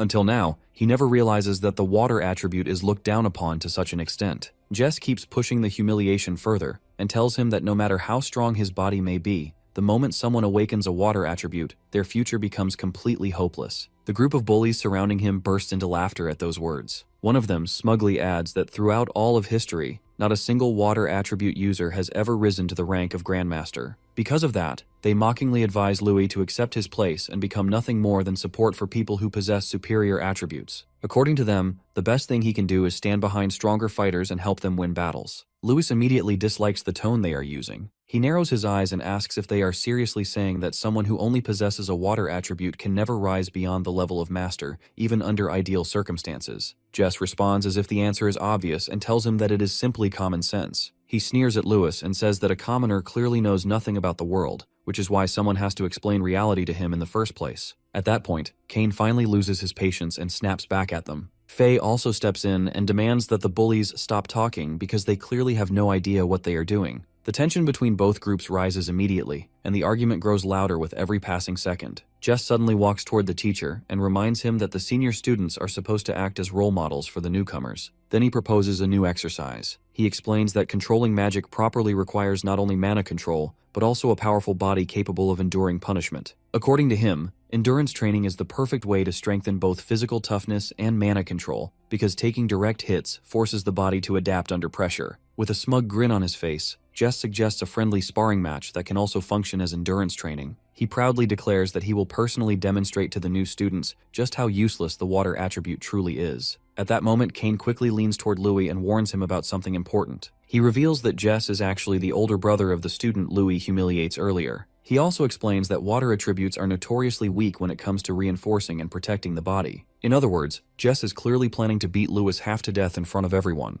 Even after hearing the warning, Lewis barely pays attention to Kane's concern. Instead, he turns toward the teacher and calmly states that he believes there is no such thing as a superior or inferior attribute. The teacher immediately interprets those words as Lewis accepting the challenge, and Louis confirms it without hesitation. He declares that he will fight the seniors himself and prove that their beliefs are wrong. Meanwhile, the senior students eagerly wait for the fight to begin. Kane tries one last time to convince Louis to reconsider, but Louis simply tells him that everything will be fine. The teacher then announces the rules for the match. He states that magic can only be used inside the central arena, and says that he expects everyone to rely on the strength of the bodies they have worked so hard to build. He also makes it clear that dodging attacks during the exchange is strictly forbidden. Every participant must stand their ground and endure the blows they receive. As Jess and Louis prepare themselves, a sudden explosion of flames erupts nearby. Neil bursts forward surrounded by fire while laughing like a complete maniac. He shouts that his moment has finally arrived and declares that now he can finally enjoy a proper fight. The senior students immediately grow irritated by his interruption. One of them steps forward with an angry expression and announces that he will personally teach Neil how to speak to his seniors with respect. The senior activates his earth attribute and forms thick armor around his body before charging forward at terrifying speed. His attack looks vicious enough to kill someone outright. However, before he can even reach his target, a fist slams directly into his face with monstrous force. The impact completely shatters his defense and sends him flying across the arena. Everyone stares in shock as Neil casually steps forward after delivering the blow. Jess and the other seniors stand frozen in disbelief. The student who gets punched can hardly understand what just happened. His earth armor is famous for being one of the toughest defensive abilities available, yet Neil destroys it with a single strike. Furious and humiliated, Jess immediately orders the rest of the seniors to attack Neil together and bring him down by force. The senior students rush toward Neil all at once, but Neil looks thrilled instead of worried. He tears off his shirt dramatically and reveals his perfectly sculpted body as if he is showing off before a crowd.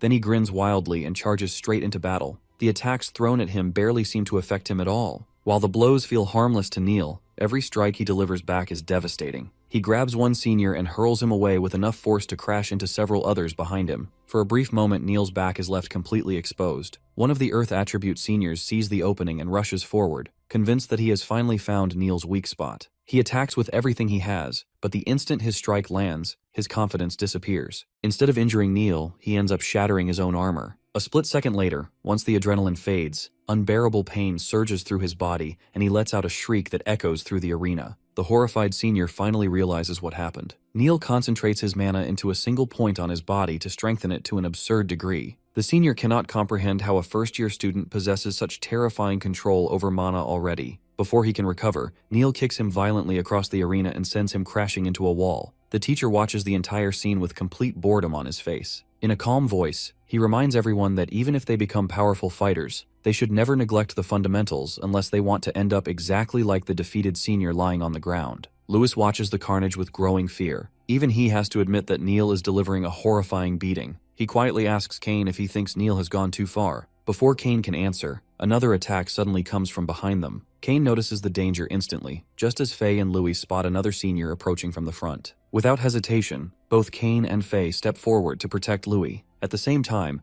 they also want to prove to the seniors that the freshmen are not weak prey, waiting to be crushed. As Louis stands between his two friends, he slowly lifts his eyes toward Jess. Their gazes lock onto each other across the arena. Louis then speaks calmly and tells him that it is finally time for their main event. Jess mocks Lewis and tells him that he thinks far too highly of himself if he truly believes he is the main event. He calls him arrogant, ignorant, and completely unaware of his place. Jess proudly declares that he is the heir of the Harry family, a noble house with prestige and influence. Under the banner of his family name, he claims that he will personally teach a low-born nobody like Lewis what true noble dignity and pride look like. To Jess, honor and manners are things that only nobles can truly possess. The moment he finishes speaking, Jess launches himself high into the air and dives toward Louis with incredible speed. He unleashes Gale Penetration and aims directly for Louis with deadly force. However, just as the attack is about to connect, Lewis instantly creates an ice shield above himself. Jess is completely stunned by what happens next. Not only is the shield strong enough to block his attack without cracking,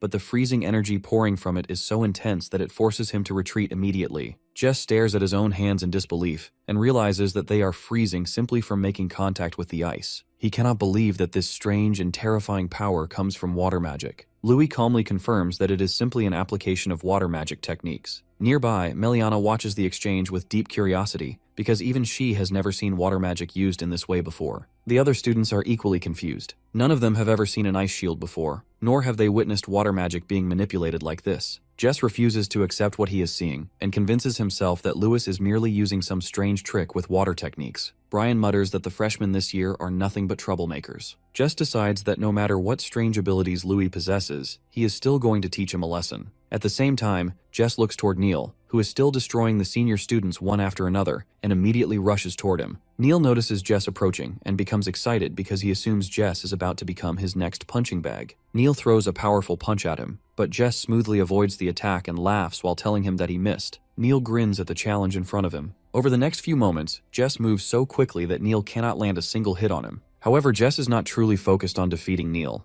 Throughout the chaos, he is secretly using Neil as a distraction so he can get closer to Lewis. The instant he sees an opening, Jess rushes toward Lewis with clear killing intent. Before he can reach him, Neil suddenly charges in from the front and attacks Jess directly. Jess avoids the strike once again, and instantly appears behind Louis before attempting another sneak attack. However, Lewis raises another ice shield and blocks him completely. Louis mocks Jess and tells him that all he ever talks about is honor and pride, yet all he does is rely on sneak attacks from behind. According to Louis, noble ideals are worthless in front of him. Jess immediately fires back and says that as a noble, he simply makes the decisions necessary to secure victory. To him, winning is his destiny. Even while they continue fighting, both Jess and Lewis exchange sharp and playful banter during the battle. Neil grows increasingly irritated as he watches them. He suddenly jumps into the middle of their fight and attacks again. Lewis narrowly dodges the blow and looks confused because Neil is supposed to be fighting on his side. On top of that, being forced into a 2-against-1 battle is beginning to irritate him. Jess suddenly believes he finally has an advantage now that Lewis is distracted. He lunges toward him for another attack, but at the last possible second, Neil catches up to him and violently shoves him away. Jess becomes furious at Neil's reckless and maniacal behavior as he is sent flying backward. Neil shouts at him and says that he needs to stop underestimating him, and realize that teaming up is the smartest strategy. Now that Jess is out of the way, Neil turns toward Louis with excitement burning in his eyes. He tells him that now that the annoying noble is gone, it is finally time for the two of them to fight face to face. The teacher watches both of them carefully and realizes that they are using combat styles focused on speed, precision, and close-range movement. In his eyes, both of them are genuine battle geniuses. At this rate, they might even surpass William himself. Lewis continues dodging Neil's relentless attacks until he suddenly grabs Neil's arm and punches directly toward his throat,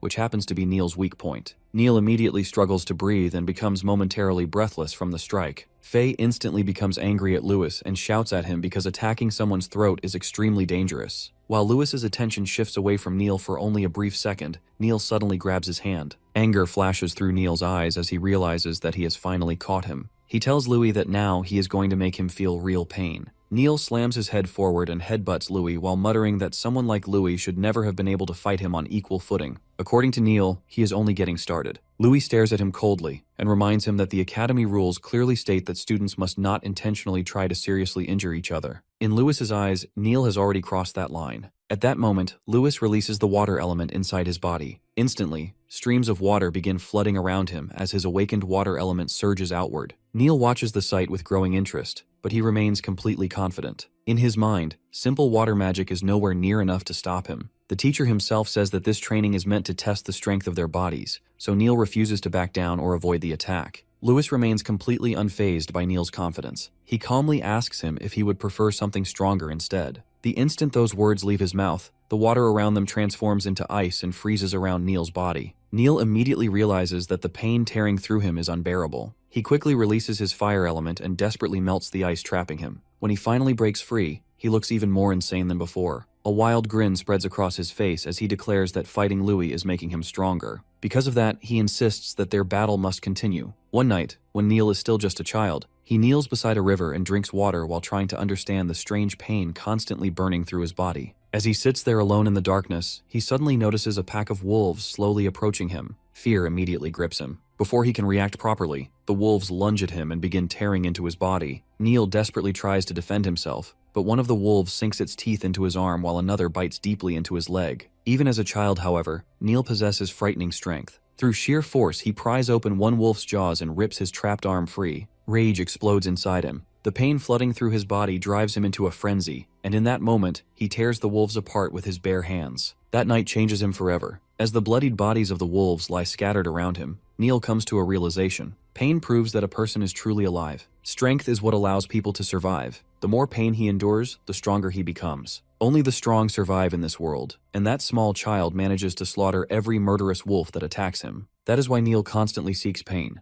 To him, pain is what defines his existence and shapes who he is. Back in the present, Neil casually rushes toward Louis again. As he charges forward, he tells Louis that the two of them are the same. In his eyes, they are both monsters chasing after greater power. Louis immediately responds by using his martial arts technique. Focusing both his mind and strength into a single movement, he drives a powerful kick directly into Neil's face. The strike lands perfectly, but instead of being shaken by it, Neil actually enjoys the pain. That reaction only frustrates Louis further. He attacks again and again without stopping, landing blow after blow against Neil while Neil continues grinning through the punishment and appreciating every hit he receives. Faye and Kane watch the fight in complete confusion. At this rate, Louis might actually kill Neil. What terrifies them even more is that Neil seems to grow wilder and more dangerous with every second that passes. Realizing how out of control the situation is becoming, both of them decide that they need to stop Louis before things become even worse. Neil refuses to back down and shouts that the fight is not over yet. He lunges toward Louis again, but Louis quickly dodges the attack. At the same time, Louis struggles internally as he tries to figure out how to stop this complete maniac without violating the Academy rules. He wonders if freezing Neil in place might finally be enough to restrain him. Louis tells Neil to calm down before driving a punch into his stomach. Immediately after that, he uses Ice Tempest and freezes Neil against the wall. However, Neil once again releases his fire attribute and melts through the ice, trapping him. Watching all of this unfold, the teacher finally begins to look genuinely interested. In his eyes, the fight is only now becoming entertaining. Neil drops to the ground but still refuses to surrender. He declares that this is nowhere near enough to satisfy him, and urges Louis to come at him again with everything he has. Then something unexpected suddenly happens. Instead of Neil charging toward Louis once more, a powerful force slams him directly into the ground. Neil barely manages to realize what happens before he sees Kylie standing there. Kylie coldly tells the now unconscious Neil that he has gone far too far. In her eyes, he is nothing more than a muscle-headed idiot who completely loses control of himself. The teacher instantly reacts the moment he sees Kylie. It is painfully obvious that he has a crush on her because he practically lights up with excitement after realizing that he has not seen her in a long time. In his mind, she looks even more beautiful than before, and the overwhelming aura radiating from her body completely captivates him. However, Kylie immediately shuts down his excitement and forces him to face reality. She asks him what he plans to do if a student dies on the very first day of class. She reminds him that he should remember the warning the principal gives him earlier. The teacher becomes embarrassed and quickly defends himself. He insists that he is not some irresponsible privileged fool and claims that he is only trying to bring out the student's potential through combat. Kylie mocks him and says that he should sincerely hope he is merely an idiot because she is specifically ordered to protect Louis, and he should understand exactly what that implies. She then informs the teacher that the principal wants to see him in his office after class ends. The teacher immediately realizes that another lecture is waiting for him. Even so, when he looks back at the freshmen, he cannot help thinking about how much potential they possess. In particular, Louis, Faye, and Kane stand out to him far more than the others. He tells Neil to put his clothes back on and warns him that he is willing to overlook his crazed behavior this one time. However, if Neil loses control again in the future, he will have his academy credits reduced. Neil barely listens to the warning because his mind is focused elsewhere entirely. He realizes that he manages to withstand attacks from someone at the level of a master. At the same time, he also realizes that if he keeps destroying his clothes every time he fights, he is eventually going to go broke from replacing them. Because of that, he decides that he has no choice but to start hunting monsters for money. Soon after, the class bell rings, and the teacher dismisses everyone. He announces that the senior students are free to leave while the freshmen should rest, recover, and drink potions together. He also warns the freshmen that from now on he plans to push them even harder, so they should prepare themselves and not start crying later. After class, Kane tells Louis that in the entire 100-year history of the academy, there are almost no cases where freshmen manage to defeat senior students. Louis thinks carefully about that statement because he does not remember reading anything about such events in the academy documents. Kane then explains that it only happens 3 times in history,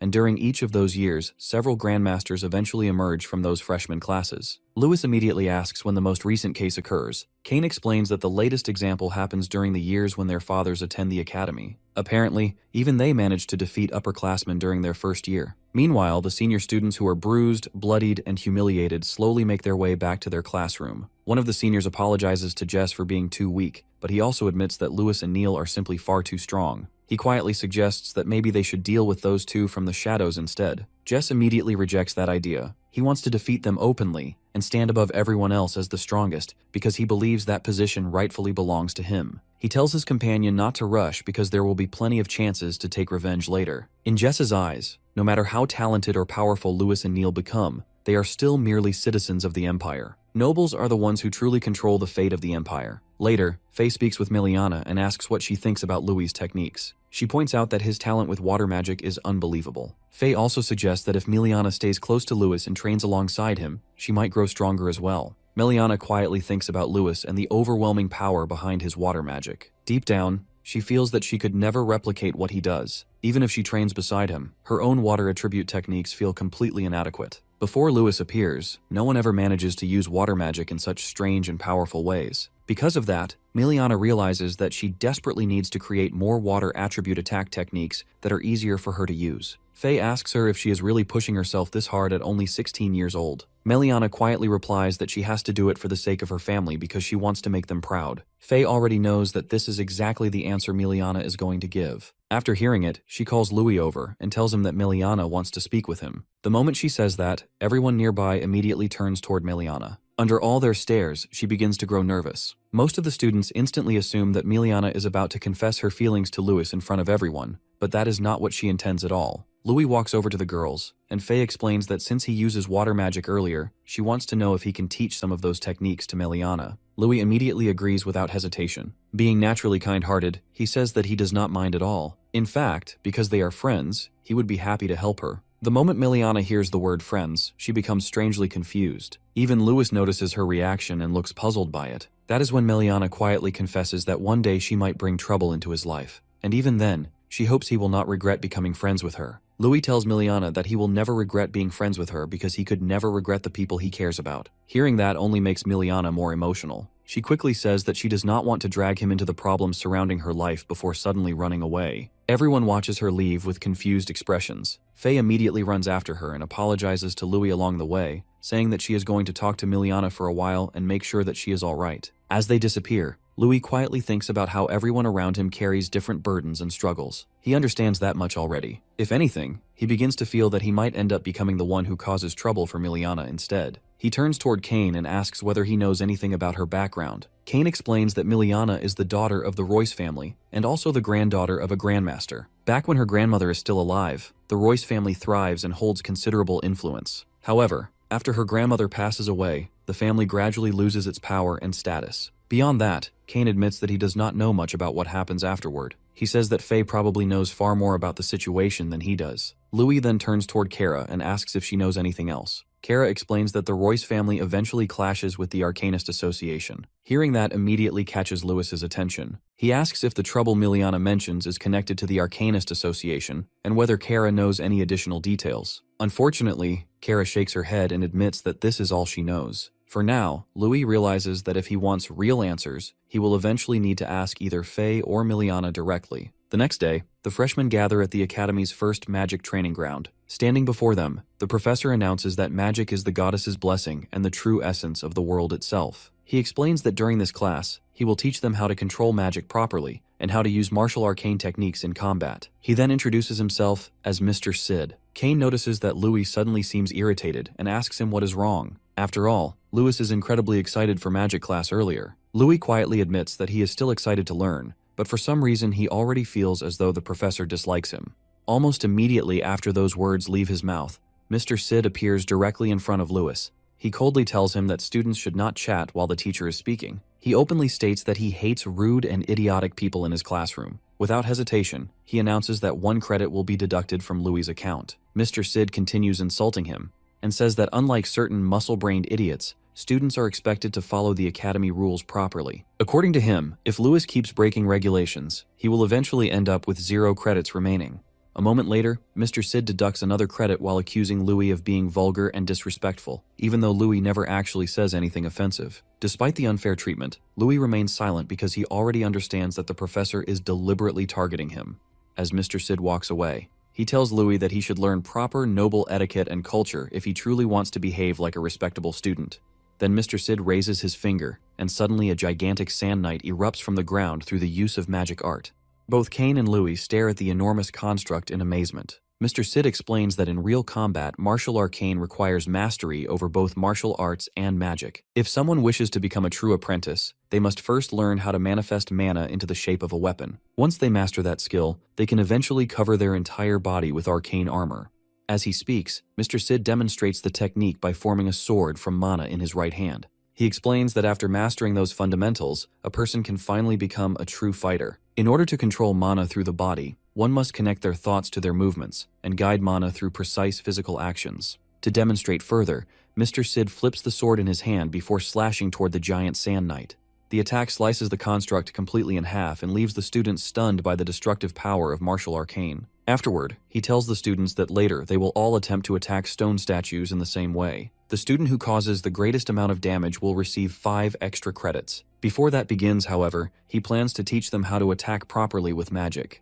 Mr. Sid orders everyone to divide themselves into groups based on their attributes. Since Neil possesses dual attributes, he does not need to join a group. Meanwhile, the students with water attributes are instructed to move aside, practice arcane armor, and assist with warm-up exercises instead. The different groups begin separating from one another. Kane, Miliana, Faye, and Lewis all head toward their specific attribute section. Almost immediately, several students from the other groups begin mocking Miliana. They laugh at her and sarcastically refer to water users as famous human punching bags. Miliana feels deeply embarrassed because once again she is forced into a support role in the corner, while the other students receive opportunities to attack the statues directly. The frustration inside her continues growing stronger. At this rate, she feels there is no possible way she will ever become a grandmaster. In the middle of her stress and frustration, she mutters that she wants to prove her strength to that person. Hearing that makes Lewis wonder who exactly she is talking about. He suspects it may have something to do with the Arcanist Association. Louis directly asks her what is troubling her so much, but Miliana quickly becomes embarrassed and insists that it is nothing important and has nothing to do with him. As Louis continues preparing himself, he quietly wonders why Miliana is so obsessed with offensive abilities. From his perspective, water attributes naturally possess stronger support magic than most other elements. Supporting allies and disrupting enemies are both extremely important during battle. Miliana hears his thoughts and firmly explains that she wants to become a grandmaster and restore her family's lost reputation. In order to achieve that dream, she believes she must become capable of both attacking and defending effectively. She insists that the goddess would never create an incomplete attribute, which means powerful offensive water techniques must exist somewhere. Because of that belief, she spends years trying to improve Aqua Blade through the use of magic potions, while also developing multi-hit variations of the technique. Despite all her efforts, however, she still cannot overcome water magic's lack of raw destructive power. Deep down, she begins to fear that perhaps water users truly can never reach the level of Grandmaster. At that moment, another boy from their class approaches Miliana and tells her that his turn is coming soon, so he needs to warm up using aqua support techniques. Miliana creates a water shield around him so he can practice properly, but the constant attacks begin exhausting her. The repeated strain clearly starts taking a toll on her body. Watching this scene causes Louis to think deeply about water attributes and the idea of becoming a Grandmaster. The situation reminds him painfully of his previous life. Back then, people constantly mock him because of his disability. They laugh at him for researching martial arts, even though he cannot properly walk and constantly struggles with terrible asthma. Many people bully him and call him pathetic for trying to pursue impossible dreams. Some even steal his research while telling him to stop glorifying failure. Others cruelly tell him to abandon his work and simply die. Looking at Miliana now, Louis realizes that she fully understands her own weaknesses, yet she still refuses to abandon her dream. Just like Cain, she continues moving forward no matter what others say about her. Because of that, Louis begins thinking that maybe he can show her a completely different path for martial arts and water magic. He suddenly steps forward and creates a powerful ice shield with his own magic. The force of the technique instantly sends the irritating boy flying backward. Louis then turns toward Miliana and tells her that he also believes in the potential of water magic. Because of that belief, he asks whether she would watch his technique carefully. Miliana blushes slightly from how close Louis suddenly stands beside her and nervously asks if he is truly serious about this. Louis calls out to Mr. Sid and asks if he can also attempt to attack one of the statues. Already irritated by Louis's existence, Mr. Sid warns him that if he fails to damage the statue, even more credits will be deducted from his account. He sarcastically asks whether Louis truly plans to waste his precious ice magic on something that is sturdy and tells him that he should focus on basic mana control instead. Louis calmly replies that he actually discovers a better method for increasing the offensive power of water attributes. The moment everyone hears that claim, laughter immediately spreads through the training ground. The idea sounds absurd to them. Even Miliana nervously points out that the statues are special artifacts created from rare magical materials and reinforced heavily with earth magic. According to her, ordinary water spells cannot even scratch them. She worries that Louis might lose even more credits if he fails. Louis simply reassures her and says that everything is fine because he already has a plan. He calmly walks toward the giant knight statue and scoops sand into his hand. As he stares at it, he remembers an old saying from his previous world that soft things can eventually overcome hard things. If he combines high-pressure water with sand and fires it at extreme speed, the result can become powerful enough to cut through almost anything. With that thought in mind, Louis immediately puts the idea into action. Moments later, the massive knight statue is sliced apart into countless pieces.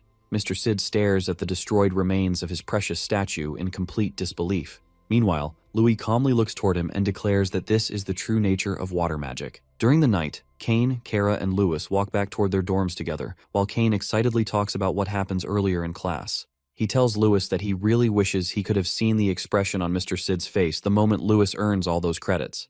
According to Kane, it is an absolute masterpiece. Mr. Sid looks completely miserable, almost like he is suffering through a nightmare. The instant he witnesses Louis using a clean and powerful water attribute attack, his face turns pale as if he has just eaten rotten bread. After that, he practically bolts out of the room the second class ends. Louis casually replies that at the time he is so focused on experimenting with water magic that he never even bothers paying attention to the teacher's reaction because, to him, the man's expression is simply not worth looking at. Kane quickly changes the subject back to water magic and mentions that they should seriously consider Faye's suggestion. He explains that Miliana is already working extremely hard to create a new path for herself. She is even spending money on expensive mental recovery potions to keep training. He also hears that she plans to rent private training rooms during her free time so she can continue practicing alone. Kane points out that joining forces with her might actually benefit Louis as well. Kara suddenly joins the conversation and explains that renting a training room costs around 30 silver coins, while mental recovery potions can cost nearly 300 gold coins. Hearing those numbers completely shocks Louis.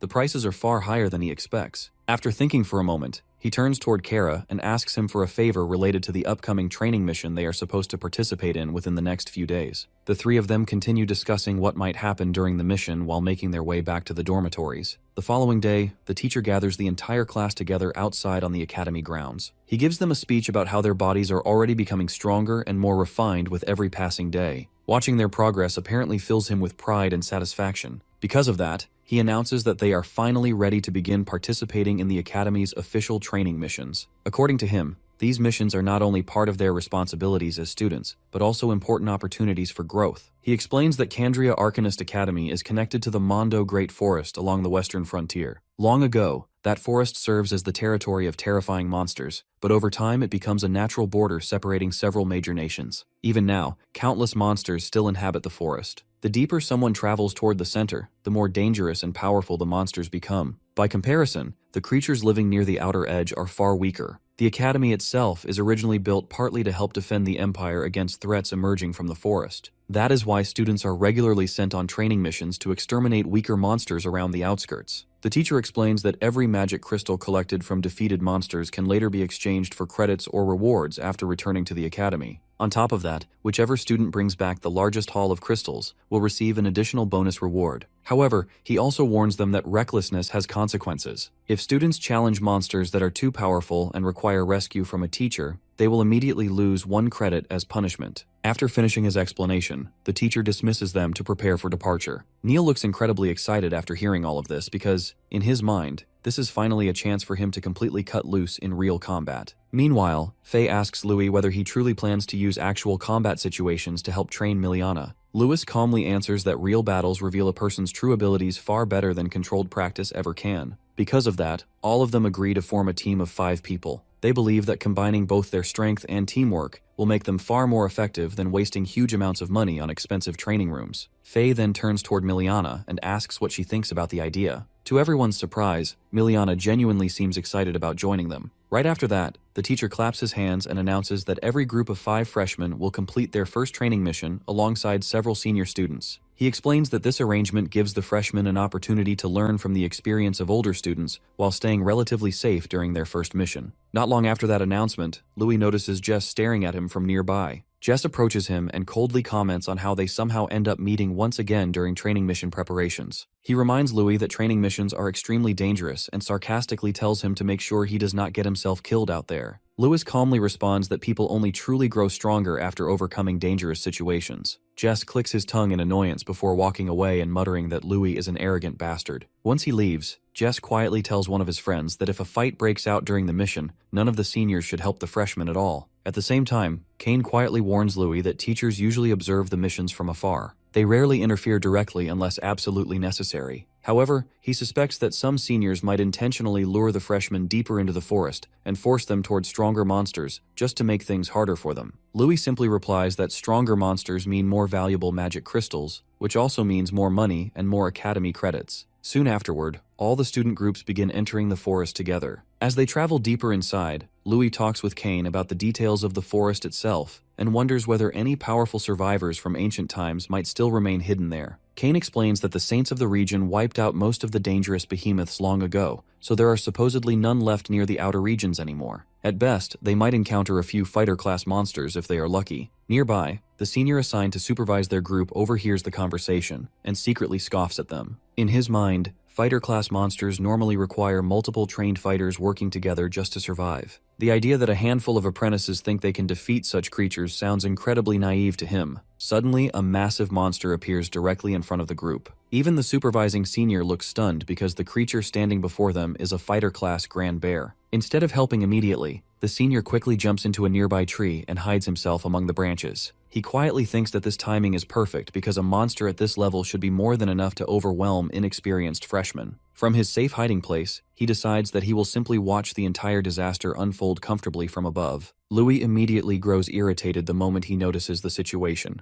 Meanwhile, the senior silently thinks about how dangerous the grand bear truly is. The creature possesses overwhelming stamina along with incredibly tough defenses. In his mind, these students are about to experience a brutal fight they are completely unprepared for. Despite that, Louis immediately orders everyone in his group to take combat positions. The moment the bear releases a deafening roar, all 5 members prepare their weapons and attack together. Faye strikes first with her spear while Kane attacks from behind using his newly developed martial arts technique. However, the moment his attack lands, Kane realizes that the monster's body feels as hard as solid stone. When the bear retaliates, Kane barely manages to defend himself from the counterattack. Right after that, Faye charges in again while Kara attacks from another angle. Watching all of them fight together fills Louis with satisfaction because he is happy to see everyone actively working together in real combat. However, the constant attacks soon attract the Grand Bear's attention toward Louis and Miliana. In response, Miliana quickly uses her water magic to restrain the bear's movements. Then, combining her control over water with a martial arts movement, she throws the massive creature through the air almost like a bowling ball. Louis stares in surprise because he has never seen that technique before. Faye immediately explains that the move is actually Miliana's original creation,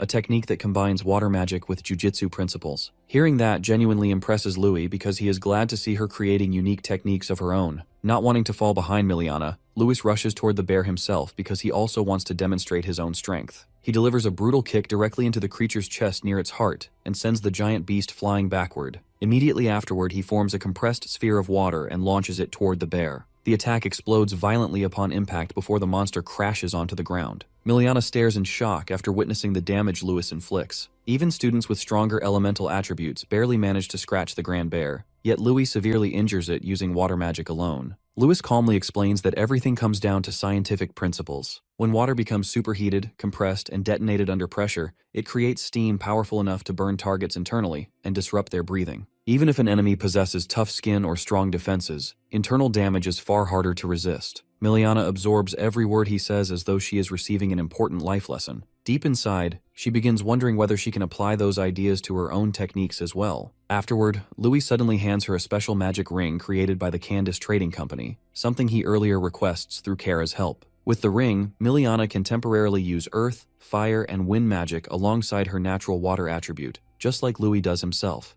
Louis actually gets the idea after noticing how many different rings Mr. Sid wears during class. Seeing that inspires him to experiment with combining multiple attributes in the same way. Because of that inspiration, he specifically arranges for one of the rings to be made for Miliana as well. Miliana feels genuinely happy after receiving such a thoughtful gift. However, the moment she puts the ring on, a sudden fire attack hurtles directly toward her. Louis immediately shouts a warning for her safety. Thankfully, Miliana notices the incoming attack at the very last possible second and barely manages to avoid being killed by it. Even after surviving, she stares back in shock while thinking about the terrifying amount of power behind that attack. Everyone immediately turns toward the direction where it comes from. Hidden among the trees, the senior watching them cannot believe what he is seeing. A fighter-class Grand Bear completely vanishes under that overwhelming force as if its body never even exists in the first place. At the same time, Louis and the rest of his group suddenly sense something massive approaching them through the forest. The giant trees surrounding them begin shaking violently from the sheer weight and presence of the creatures moving through them. Moments later, enormous monsters emerge from the shadows. They are Blaze Kongs, monstrous ape-like creatures filled with fire and pure madness embedded deep into their nature. Kane immediately comments that the situation is extremely bad. Louis quickly asks him what kind of monsters Blaze Kongs actually are. Kane quietly explains that these creatures should never be anywhere near the Academy grounds. The appearance of even one Blaze Kong near this area would already be alarming, so the fact that an entire pack appears together is almost impossible to believe. Soon afterward, the Blaze Kongs begin devouring the corpse of the dead Grand Bear right in front of everyone. The disgusting sight nearly makes Miliana vomit while the other students also struggle to stomach the horrifying scene. At the same time, they realize that the other student groups deeper in the forest are probably in danger as well. Their fears quickly prove correct because every other group also encounters Blaze Kongs, and none of the students are remotely prepared to fight monsters at this level. Panic spreads rapidly as everyone realizes they need to find a teacher immediately. Meanwhile, the supervising teachers themselves are also confused because casualties suddenly begin appearing everywhere, and none of them understand what is happening. In the middle of all this chaos, there is still one completely insane person willing to stand directly in front of a Blaze Kong without fear, and that person is Neil. He laughs wildly while staring directly at the monster and asks if it truly wants to fight him. Instead of fear, excitement fills his face as he cracks his knuckles in anticipation. Everywhere else, the students desperately run away from the monsters. Meanwhile, Louis thinks carefully about the situation and realizes that if monsters that should never exist near the academy suddenly appear here, then something far more dangerous must be happening behind the scenes. At that exact moment, the senior hiding in the tree suddenly realizes that one of the Blaze Kongs notices his presence. Panicking, he quickly covers himself with soil armor for protection, but fear still fills his body. Before he can react further, the Blaze Kong smashes him with a single punch powerful enough to nearly crush his body into pieces. Just as the monster prepares to stomp him to death, Louis suddenly appears and kicks the Blaze Kong directly in the face, sending the giant creature flying backward. Without wasting another second, Louis orders Kara and Miliana to grab the injured senior and run away immediately. They obey his command at once. Even while retreating, they beg Louis to escape together with them, but Louis tells them not to worry because he will catch up soon enough. The Blaze Kong that Louis attacks becomes even more furious after being humiliated. Rage completely consumes the creature as it opens its mouth and launches an enormous fireball toward the group. Louis instantly warns everyone to take cover and dodge the incoming attack. The intensity of the flames is so overwhelming that Miliana and Kara barely survive the blast themselves. Faye quickly realizes that the Blaze Kongs are actively trying to kill them rather than simply attacking randomly. Kane understands that they no longer have any choice except to fight together if they want to survive. Using wind magic to accelerate his movements, Kane rushes toward the Blaze Kong with incredible speed and slashes at it with his dagger. Although the attack only manages to injure the monster slightly, it still succeeds in damaging it. At the same time, Faye charges forward with her spear and successfully wounds the creature's arm before striking again and forcing it down toward the ground. Kane watches in amazement at the sheer strength behind her attacks. Faye immediately follows up by activating her sacred spear technique and unleashing Crescent Fall, creating a tornado-like force aimed directly at the Blaze Kong's heart. For a moment, it seems like the attack succeeds. However, the creature suddenly opens its eyes again,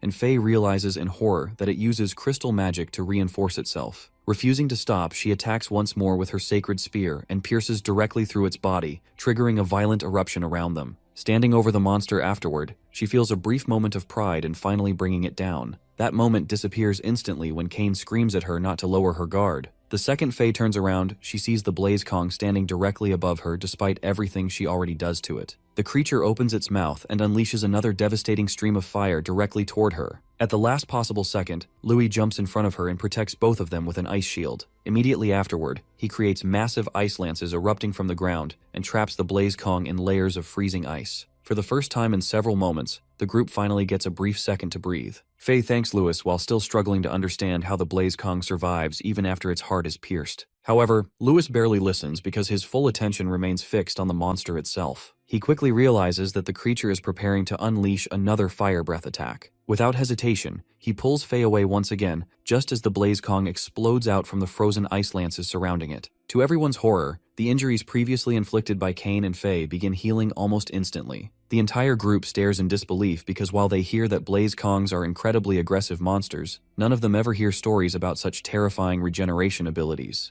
As Louis watches the monster recover, he suddenly realizes that this behavior reminds him of Neil. Just like Neil, the creature seems to grow stronger through pain and battle itself. Elsewhere in the forest, the teacher fights against several Blaze Kongs at once and becomes increasingly frustrated. No matter how many times he injures them, the monsters continue healing and growing stronger. He immediately realizes that something is deeply wrong with these creatures, and at this rate the students scattered throughout the forest will eventually be slaughtered. Back on the battlefield, Louis also understands how terrible the situation becomes, because more and more Blaze Kongs slowly surround their group from every direction. At the same time, Miliana and Kara struggle desperately to defend themselves, but eventually suffer injuries during the attacks. Nearby, the injured senior finally regains consciousness. Instead of panic, a sinister smile spreads across his face because, in his mind, everything is proceeding exactly according to plan. His mission is already complete. Now all he has to do is allow these defective monsters to finish eliminating Louis and the other commoners. The horrifying truth finally becomes clear. The entire situation is part of the senior's plan from the very beginning. Meanwhile, directly in front of Louis, the Blaze Kongs become even more violent and crazed. Kane watches in disbelief as the monsters begin using martial arcane armor techniques, just like trained fighters. The creatures attack again, while Louis desperately blocks their assaults. During the chaos, he realizes something terrifying. The Blaze Kongs are specifically targeting him above everyone else. Suddenly, one of the apes creates an enormous fireball almost the size of a small sun and aims it directly toward Louis. At the same moment, all the other Blaze Kongs surrounding him create massive fireballs of their own. Faye and Kane immediately rush toward Louis while desperately trying to shield him from the incoming attacks. Then, in the next instant, a gigantic explosion erupts deep within the forest with enough force to resemble a massive nuclear blast. Watching the destruction unfold from afar, the senior smiles with complete satisfaction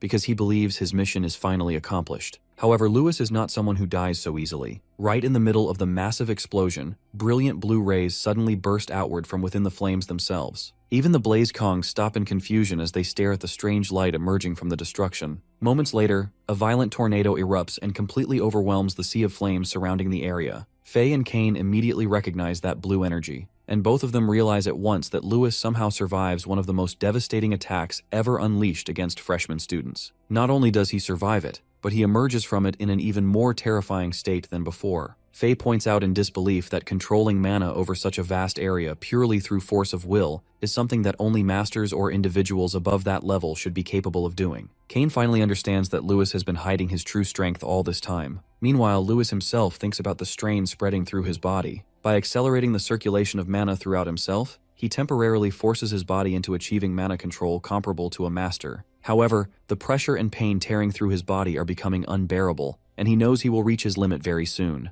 Because of that, he realizes that he has to end the battle as quickly as possible. With that thought in mind, he activates his breathing technique alongside his ice abilities and summons a massive tsunami of water around himself. The enormous waves surge outward and completely engulf the Blaze Kongs, forcing the monsters into confusion and panic. In the very next moment, the water instantly transforms into countless sharp icicles. Louis steps forward once, and the frozen battlefield allows him to accelerate his movements to terrifying speeds. He rushes toward one of the apes and strikes it with enough force to send it flying violently through the air. Another Blaze Kong attacks him immediately afterward, but Louis effortlessly defends himself by using his axiom acceleration technique before counterattacking two different apes at the same time. His speed becomes so overwhelming that the monsters can no longer track his movements properly. One moment he appears beside them, and the next instant he vanishes before striking somewhere else entirely. However, Louis is not merely attacking blindly. As he moves across the battlefield, he secretly creates an enormous 8-trigram pattern beneath the ground itself. At every point of the formation stands one of the Blaze Kongs trapped in position. Using his ice abilities, Louis locks every single monster into place simultaneously. Afterward, he rises high into the air and unleashes a relentless barrage of palm strikes that force all the trapped monsters deeper into the frozen formation. The ice seals them together in such a way that escape becomes impossible. Once the entire structure is complete, Louis lands on the ground and silently stares at what he creates. Suddenly, cracks spread across the massive frozen prison. Seconds later, the entire structure shatters apart, and every Blaze Kong trapped inside breaks into countless pieces like a shattered construction set collapsing into fragments. Watching this from afar, the hidden senior realizes with rage that there is no mistake anymore. Once again, Louis survives and wins against impossible odds. Meanwhile, Kane and Faye stare at the battlefield in total amazement, because Louis annihilates an entire pack of Blaze Kongs almost instantly. As the battle finally ends, Louis suddenly notices something strange. Wind and water mana both begin responding to him more naturally than before, almost as if they are becoming easier for him to control. When he finally drops back onto the ground, Kane congratulates him and admits that he never imagines ice attribute techniques could possess such terrifying power. Faye immediately interrupts both of them and tells them to stop acting like love-struck idiots because they still need to escape before another ambush happens. Louis quickly agrees and realizes that now is the perfect time to retreat since the teachers finally decide to intervene directly. Not far away, the senior secretly watches reinforcements arriving and realizes that continuing his plan is impossible now. Thinking quickly, he punches himself in the chest hard enough to injure himself before collapsing onto the ground so he can appear to be another helpless victim of the attack. Soon afterward, the principal himself arrives at the scene and orders every teacher to focus on protecting the students while eliminating the monsters. The entire group feels stunned seeing the principal appear personally on the battlefield. The principal immediately approaches Louis and his group and asks whether they are safe. Kane quickly explains that they survive entirely because of Louis. Faye adds that Louis defeats several masterclass Blaze Kongs completely on his own, and admits that without him, they likely would have all died. Hearing this leaves even the principal visibly puzzled because defeating monsters of that level alone is an incredible accomplishment. However, Louis tells him that something about the entire incident feels deeply wrong. He then shows the principal a frozen fragment from one of the Blaze Kongs trapped in ice. After examining it, the principal immediately tells Louis and the others to return to the academy, while he personally handles the rest of the situation. Later on, Louis visits the academy market and enters one of the shops. The shopkeeper tells him that after everything that happens during the mission, he accumulates a huge number of points and academy credits. However, she also looks confused because despite earning so much, he is still purchasing large amounts of mental recovery potions. She warns him that overusing such potions could seriously damage his body. Louis calmly replies that he is already aware of the risks. Before he can continue, Kylie suddenly appears and asks if she can speak with him privately for a moment. She reveals that after examining the corpses of the Blaze Kongs recovered from the Academy incident, investigators discover traces of alchemy, magical drugs, and artificial modifications inside the monsters. That discovery proves Louis' suspicions are correct from the very beginning. Someone deliberately orchestrates the entire incident. Kylie explains that the principal suspect's enemy forces are behind everything. According to her, certain factions likely grow impatient because His Majesty and Lady Million are both growing older, yet no successor is officially chosen for the throne. Because of that, eliminating or controlling the children connected to important supporters becomes a logical political move. Since the Academy holds enormous influence within the Northern Empire, whichever side controls its future position gains a major advantage. Louis struggles to believe that such horrifying events happen because of a succession conflict. Even so, he cannot ignore the fact that the Blaze Kongs specifically target him during the battle. Kylie assures him that she will continue investigating the matter personally and promises to help however she can. Before leaving, she tells him that he must continue growing stronger because the principal clearly has high expectations for him. After she leaves, Louis stares silently at the potion in his hand and realizes once again that he truly does need to become stronger. Without hesitation, he drinks the entire potion in one gulp and quietly mutters to himself that this path is exactly what he always wants. Afterward, he begins thinking about his friends and the dangers now surrounding all of them. Elsewhere, the senior responsible for the attack reports directly to his father about the modified monsters. He explains that the experiment successfully confirms increased combat abilities within the designated range. However, the results still fall short of expectations because although many of the modified monsters destroy themselves after death, several corpses are still recovered by the Academy. If the principal fully uncovers the truth, they could face enormous trouble. Despite that concern, the mastermind behind the operation remains calm. He explains that the experimental subjects originally come from the Boughton Empire, so even if the principal learns something, there is little he can actually prove. More importantly, the man stares at a picture of Louis and wonders who the boy truly is. The senior admits that he already suspects Louis for quite some time. According to him, the terrifying presence surrounding Louis is impossible to mistake, and he believes the principal is likely helping conceal the boy's real identity. No matter what the truth is, they both agree that Louis is becoming a dangerous obstacle to their plans. The villain calmly burns the picture of Louis before ordering his son to deal with the problem immediately. The senior calls Louis a cursed child capable of bringing complete destruction and warns that if Louis continues interfering near their secret weapon, everything they build could collapse beyond repair. After hearing that, the villain orders his son to pass all the gathered information upward to the higher ranks of the Arcanist Association. According to him, the association will gladly make use of rumors surrounding the so-called cursed child. If the association learns that such a child might exist inside the academy itself, they will certainly launch their own investigation. In the villain's eyes, the enemy of his enemy naturally becomes an ally.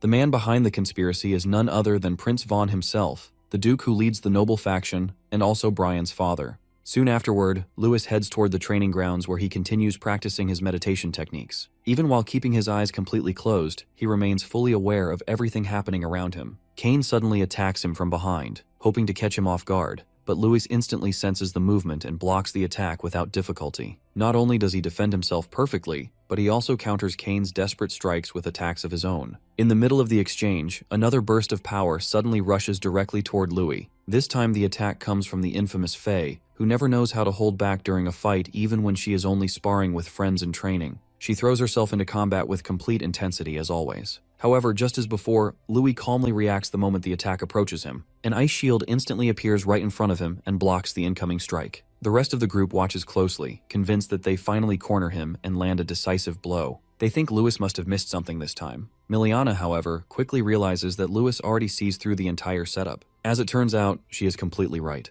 Moments later, Louis calmly steps out from the cloud of dust and begins complimenting his friends instead of criticizing them. He praises Kane for how much faster and sharper his movements become, and tells him that he truly masters the hit and run tactics they practice together. He then compliments Faye for improving the power behind her spear techniques by adapting them from her unarmed combat style. Most importantly, he praises Miliana for cleverly hiding Kara's item inside the mud as part of their strategy. Lewis admits that he is genuinely happy seeing how much stronger and faster all of his friends become in such a short amount of time. He even tells them that if he does not notice the abnormality through his cold sensibility, then their coordinated attack could have seriously overwhelmed him in an instant. Kane still looks irritated despite the praise because, in his mind, it means that all of them working together still fail to truly reach Louis. He points out that Lewis escapes the entire attack without even receiving a scratch, which only proves that none of them can still catch up to him. Meanwhile, Faye remains fascinated by Louis' strange ability to sense movements around him through what he calls cold sense. She admits that she never hears of any technique remotely similar to it before. Lewis explains that the technique relies on the circulation of mind and mana together,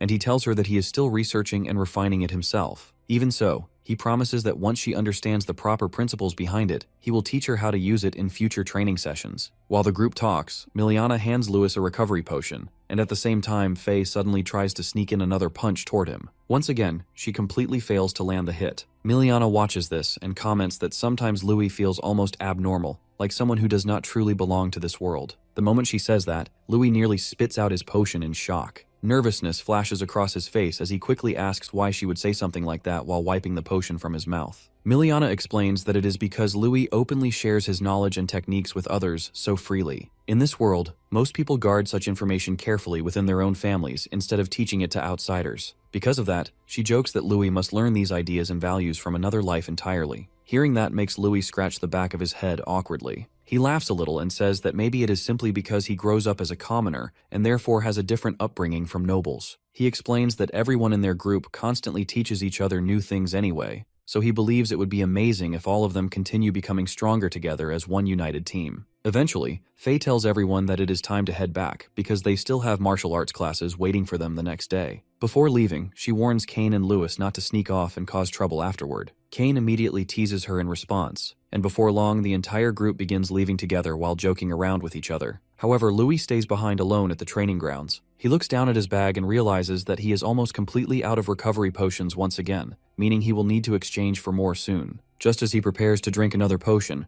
Kylie suddenly appears and stops him. She immediately asks why he is trying to take another one after already drinking a mental recovery potion just yesterday. She reminds him that she already warns him before that constantly chugging those potions will eventually turn his brain into mush. Hearing her words makes Louis think deeply about everything weighing on his shoulders. He remembers his promise to his mother that he will become a grandmaster one day, so he can gain ownership of the orphanage away from the association and use that power to protect everyone important to him. Now that he realizes powerful enemies are beginning to target him directly, he becomes even more convinced that he absolutely must grow stronger no matter what. He quietly insists that he is careful enough not to overdo things and says that he will be fine. In his mind, these potions allow him to double the amount of training he can endure, and unlike others, he does not have the luxury of taking things slowly. Kylie looks at him seriously and asks whether he is truly certain about that. Right after Lewis regains some energy from the potion, Kylie suddenly stiffens inside her armor because she senses an unusually powerful aura surging around him. Lewis becomes confused by her reaction and asks whether he accidentally does something strange earlier because for some reason his mana suddenly begins flowing through his body far more smoothly than before. Kylie struggles to respond because even she does not fully understand what she senses. Just as she is about to say something, she notices the large number of empty potion bottles scattered nearby. Instantly, irritation flashes across her face as she realizes that Louis drinks all of them by himself. Embarrassment appears on Louis's face while Kylie angrily explains that she checks the exchange records and discovers that this is already the 8th time this month that he exchanges for more potions. That means he is basically drinking at least 2 every single day. Louis argues back that if he truly wants to become a grandmaster as quickly as possible, then this is the only option available to him, especially since his body does not show any serious side effects so far. Kylie immediately argues against him and insists that becoming a grandmaster is not something achieved so easily. According to her, what he truly needs right now is proper foundational training, rather than relying on drug-like substances to push himself beyond his limits. She warns him that even if he cannot feel the damage yet, those potions could eventually destroy his insides completely and turn them into mush. Without wasting another second, Kylie grabs his hand firmly and tells him that before anything else, they are going to perform an aura and magic potion examination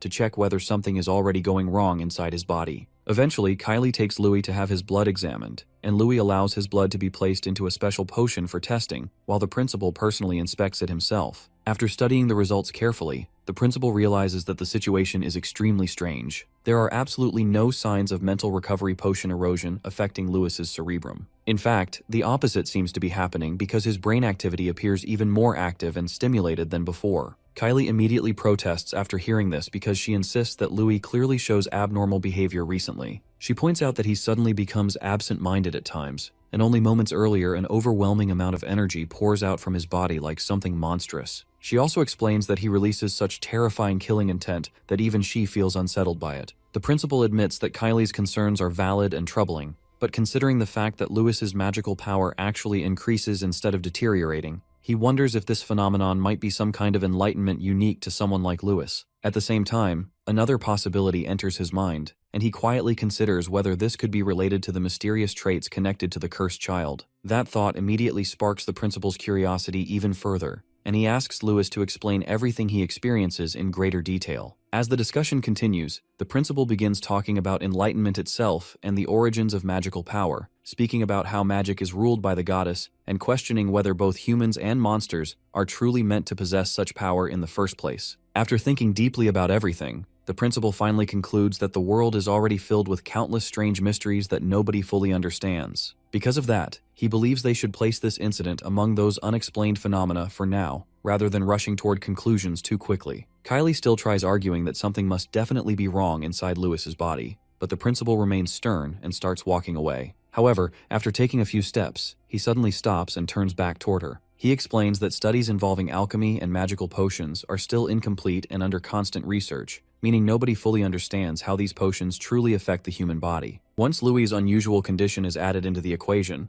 everything becomes even more confusing than before. Kylie argues back that perhaps Louis is hiding other secrets as well. Meanwhile, Louis listens quietly to the entire discussion while thinking carefully to himself. In his mind, he realizes that the alchemy of this world simply fuses materials together in their natural state, which probably causes certain compositions to clash with one another. Because of that, he believes that if the unnecessary components are removed and a highly purified potion is created instead, then it should become possible to identify exactly which ingredient is causing harmful side effects. The next day, the principal gathers Kylie and Louis together again. Louis feels excited because the principal manages to gather so many materials and supplies for him within such a short amount of time. Kylie looks around at all the bottles and ingredients collected there and asks what exactly Louis plans to do with all of them, because the principal normally never handles potion making in such a strange way. Louis simply tells her to wait patiently because she will understand everything soon enough. Without wasting any time, he immediately begins working. After spending a long while experimenting and refining the materials, he finally creates 3 separate potions and proudly declares the process a success. The principal stares at the results in complete disbelief because he realizes that Louis successfully extracts every individual component contained within the original potion mixtures. At that moment, the principal becomes convinced that Louis truly possesses a divine-level talent. Excitement fills his voice as he asks Louis whether he would ever consider seriously studying magical potions under someone like him. He tells Louis that with talent of this level, he could someday become a leading authority in potion studies, and perhaps even surpass Lady Million herself one day. The principal genuinely believes such a future is possible for him.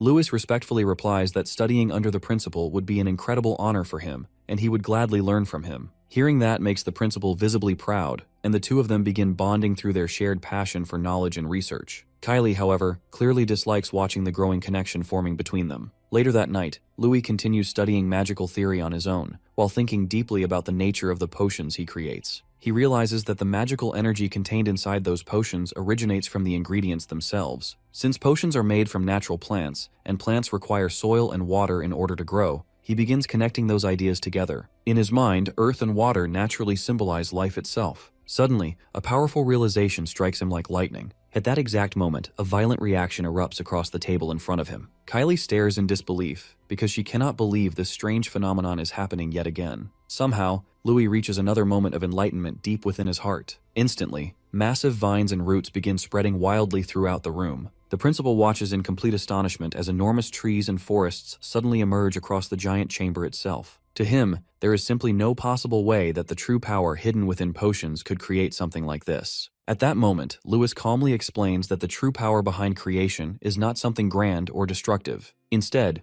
it is the simple act of giving moisture to the soil, nourishing life, and allowing new growth to sprout naturally into existence. Because of that understanding, Louis declares that this power should be called the wood element. Kylie looks completely confused after hearing the term wood element for the very first time. In response, Louis simply raises one finger and causes a beautiful flower to bloom before her eyes. As Kylie reaches toward it in curiosity, the flower suddenly releases dangerous pollen prepared to attack her. She fails to react in time, and the pollen causes redness to spread across her hand. Immediately afterward, the vines around the room transform into monstrous plants and begin attacking her directly. Furious at the sudden assault, Kylie unleashes her fire element and destroys the attacking vines, although the struggle leaves her with several minor injuries. Even while fighting them off, Kylie realizes something terrifying. Not only does Louis create entirely new plant life through magic, but he also controls those creations offensively against others, and the speed at which his abilities evolve is completely unbelievable. Louis calmly replies that creating plants is not even the true strength of the wood element. According to him, its greatest power lies somewhere else entirely. It is the power of healing itself. Hearing that immediately makes the principal realize something important. If Louis's theory is correct, then the principles behind recovery potions and healing balms may actually originate from the power of the wood attribute all along.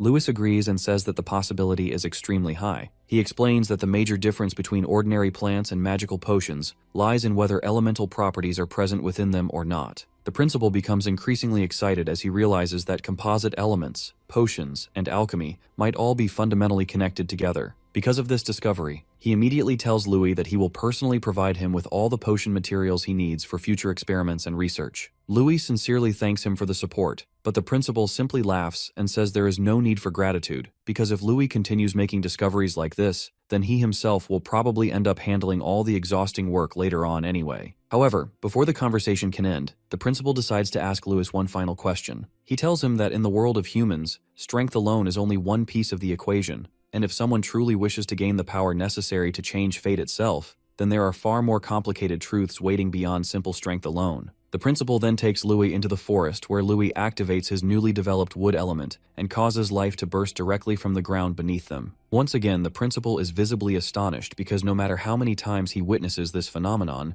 it still feels unnatural to him that such valuable plants can grow so quickly and so effortlessly through this method. Not only is Louis able to generate plants from almost anywhere on the ground, but he is also able to produce edible resources in a very short time. However, Louis explains that this ability consumes far more magic power than he initially expects. He adds that the more valuable the plant is, the greater the amount of magic power it requires to create it. Because of that limitation, he admits that what he is currently demonstrating is already his maximum output for now. Even so, the principal remains pleased with the results and reflects that everything in this world always comes with a price. In his view, the true difference lies in how that price compares to others, and in Louis's case, the cost is still far lower than what anyone would normally expect. The principal then states that Louis purifying potions, reducing their side effects, and even developing entirely new potions through wood attribute magic is an extraordinary achievement. He emphasizes that such progress is not something anyone else could accomplish, and it can only be achieved by someone with Louis's unique abilities. Shortly afterward, when they leave the forest together, it is revealed that they have established an entire laboratory within the Candria Arcanist Academy.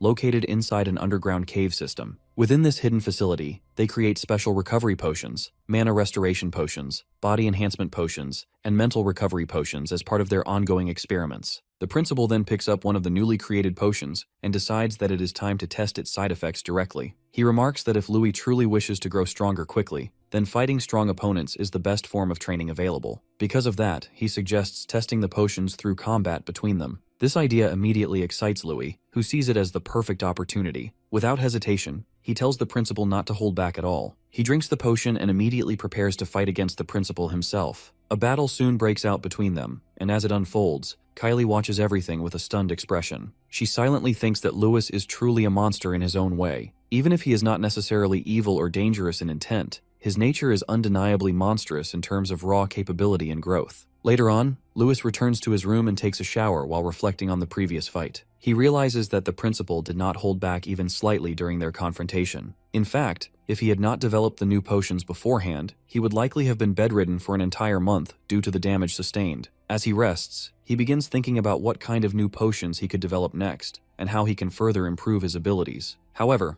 when Louis enters his room, Kara is already there, staring curiously at an empty potion bottle. Louis is immediately surprised and becomes slightly nervous upon seeing him there. Kara calmly asks what the bottle is, and Louis quickly lies, saying that the principal gave it to him for his safety, and that it is part of an approved technique for potion development. However, Kara does not believe this explanation at all. Without hesitation, he walks straight toward Louis, causing Louis to become increasingly nervous, thinking that he might have been caught. In reality, Kara immediately confesses that he is the one who created the potion. Louis quickly tries to deny it and claims the accusation is baseless, but no matter how much he tries to explain himself, it becomes obvious that he is a very poor liar. Eventually, he gives up and admits the truth, asking how Kara manages to figure it out. Kara explains that he observes the principal closely and deduces everything from subtle reactions and behavior. Louis becomes slightly uneasy after realizing how perceptive Kara is, but he still asks him not to tell anyone about this because he wants to avoid unnecessary trouble. At that moment, Kara takes out a written contract and presents it to him. When Louis reads through it, he realizes that the terms are actually quite favorable. The agreement allows the potions to be diluted before distribution, which helps avoid drawing attention. Kara then places the potion inside a container and explains that Louis must allow the trading company to handle distribution in order to keep his identity hidden. In return, Louis will also receive profit from the arrangement, making it a mutually beneficial deal. After carefully reading everything,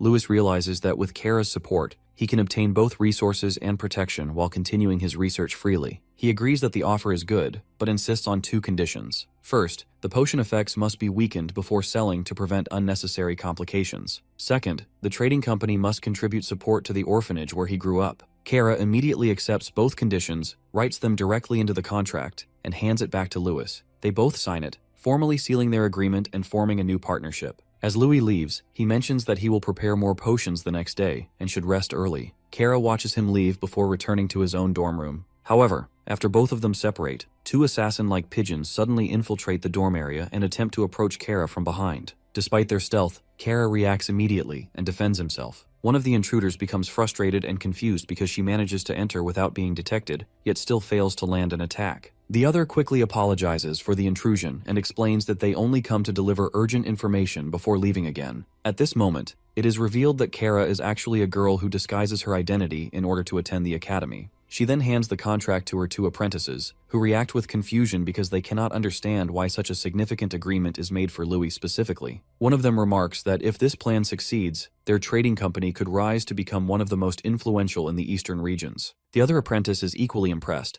but questions how a boy as young as Louis could even come up with such an arrangement. Kara silently acknowledges that Louis possesses extraordinary potential. The apprentices then ask what would happen if Louis eventually betrays them or supports another heir to the throne. In response, Kara states that this is precisely why she has a request for them. She explains that she intends to secure control over the orphanage because she believes Louis is fundamentally a kind person and deserves protection. After giving her orders, she dismisses both apprentices, who transform back into pigeons and fly away. Kara then looks up at the moon, thinking about how the midterm period is approaching soon. She realizes that they must accelerate their plans, because at this stage, all she truly hopes for is that Louis will eventually reveal his true identity to the heir to the throne.